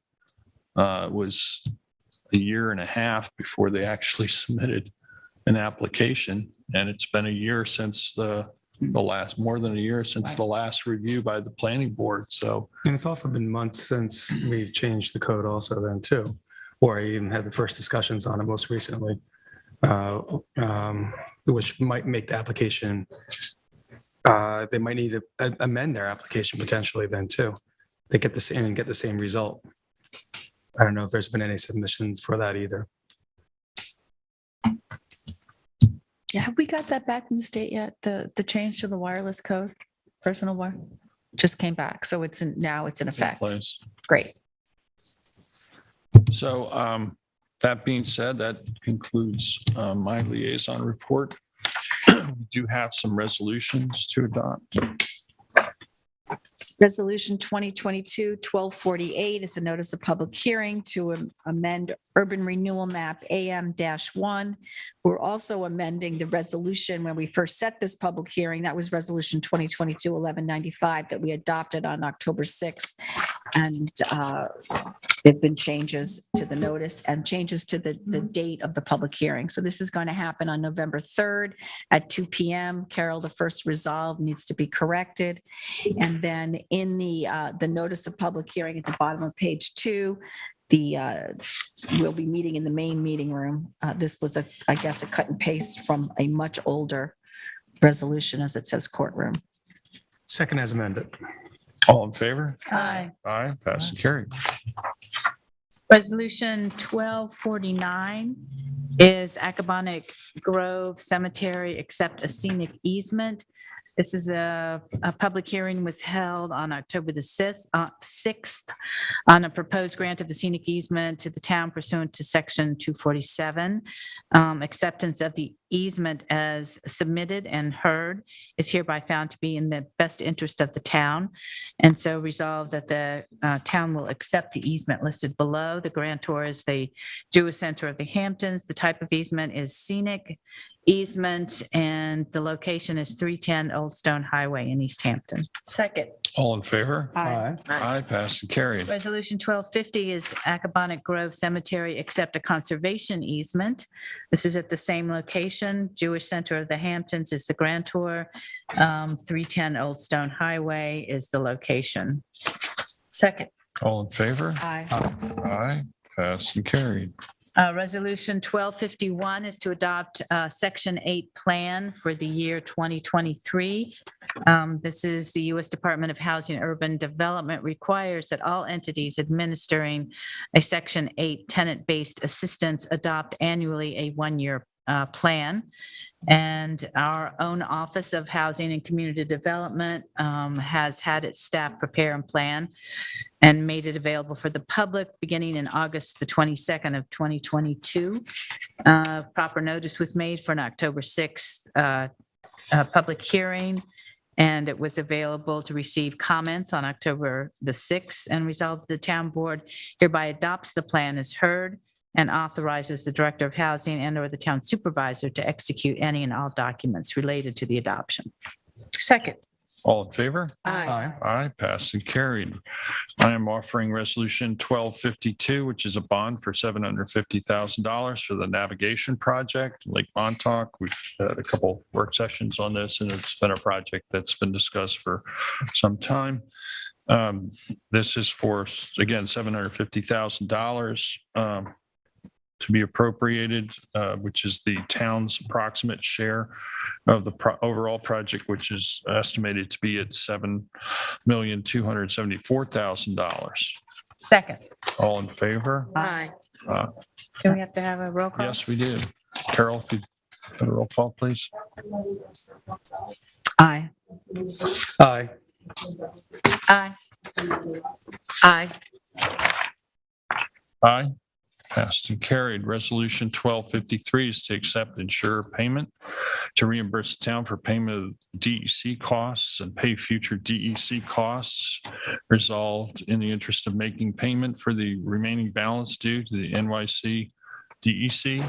Without delay, the town authorizes Regano LLC to retain an additional sum of $10,376 from the town's reimbursement, reducing the town's payment from funds held by Regano LLC to $248,667.56. Second. All in favor? Aye. Aye, passed and carried. Resolution 1254 is to accept donation. 1254 is to accept the donation of the periodic use of Ashwell Hall for town purposes for the balance of 2022 and for the 2023. And we're grateful to the Springs Improvement Society for providing the space so that we can offer free wellness classes to adults 60 plus. Second. All in favor? Aye. Aye, passed and carried. 1255 is to appoint part-time food service worker to Human Services, Manny Espejo, and at the rate of $18.16 per hour, effective October 11th. Second. All in favor? Aye. Aye, passed and carried. Resolution 1256 is to revise 2022-116, increase cap Dan Rudso, Whiteman, Osterman, and Hannah, LLP as counsel in Sand Highway. Second. Before you vote on that, there's a typo in the resolved paragraph where the amount printed is 125,000, but in the text it says. Oh, 15,000. So we could just amend the 15 to 25. So it should be 125,000. 25,000 written out. Right. Do I have a second as amended? Second is amended. All in favor? Aye. Passed and carried. Resolution 1257 is to retain Dan Rudso, Whiteman, Osterman, and Hannah, LLP as counsel for Sandland Highway at various rates per hour. Second. All in favor? Aye. Aye, passed and carried. Any other matters spring before the board? I make a motion, we go into exec session for license agreements, leases, and advice of counsel. Second. All in favor? Aye. Aye, passed and carried. It is now 10 minutes to 2. Shall we reconvene at 2:30? Sure. Sounds good. Okay, thank you very much. Stay safe.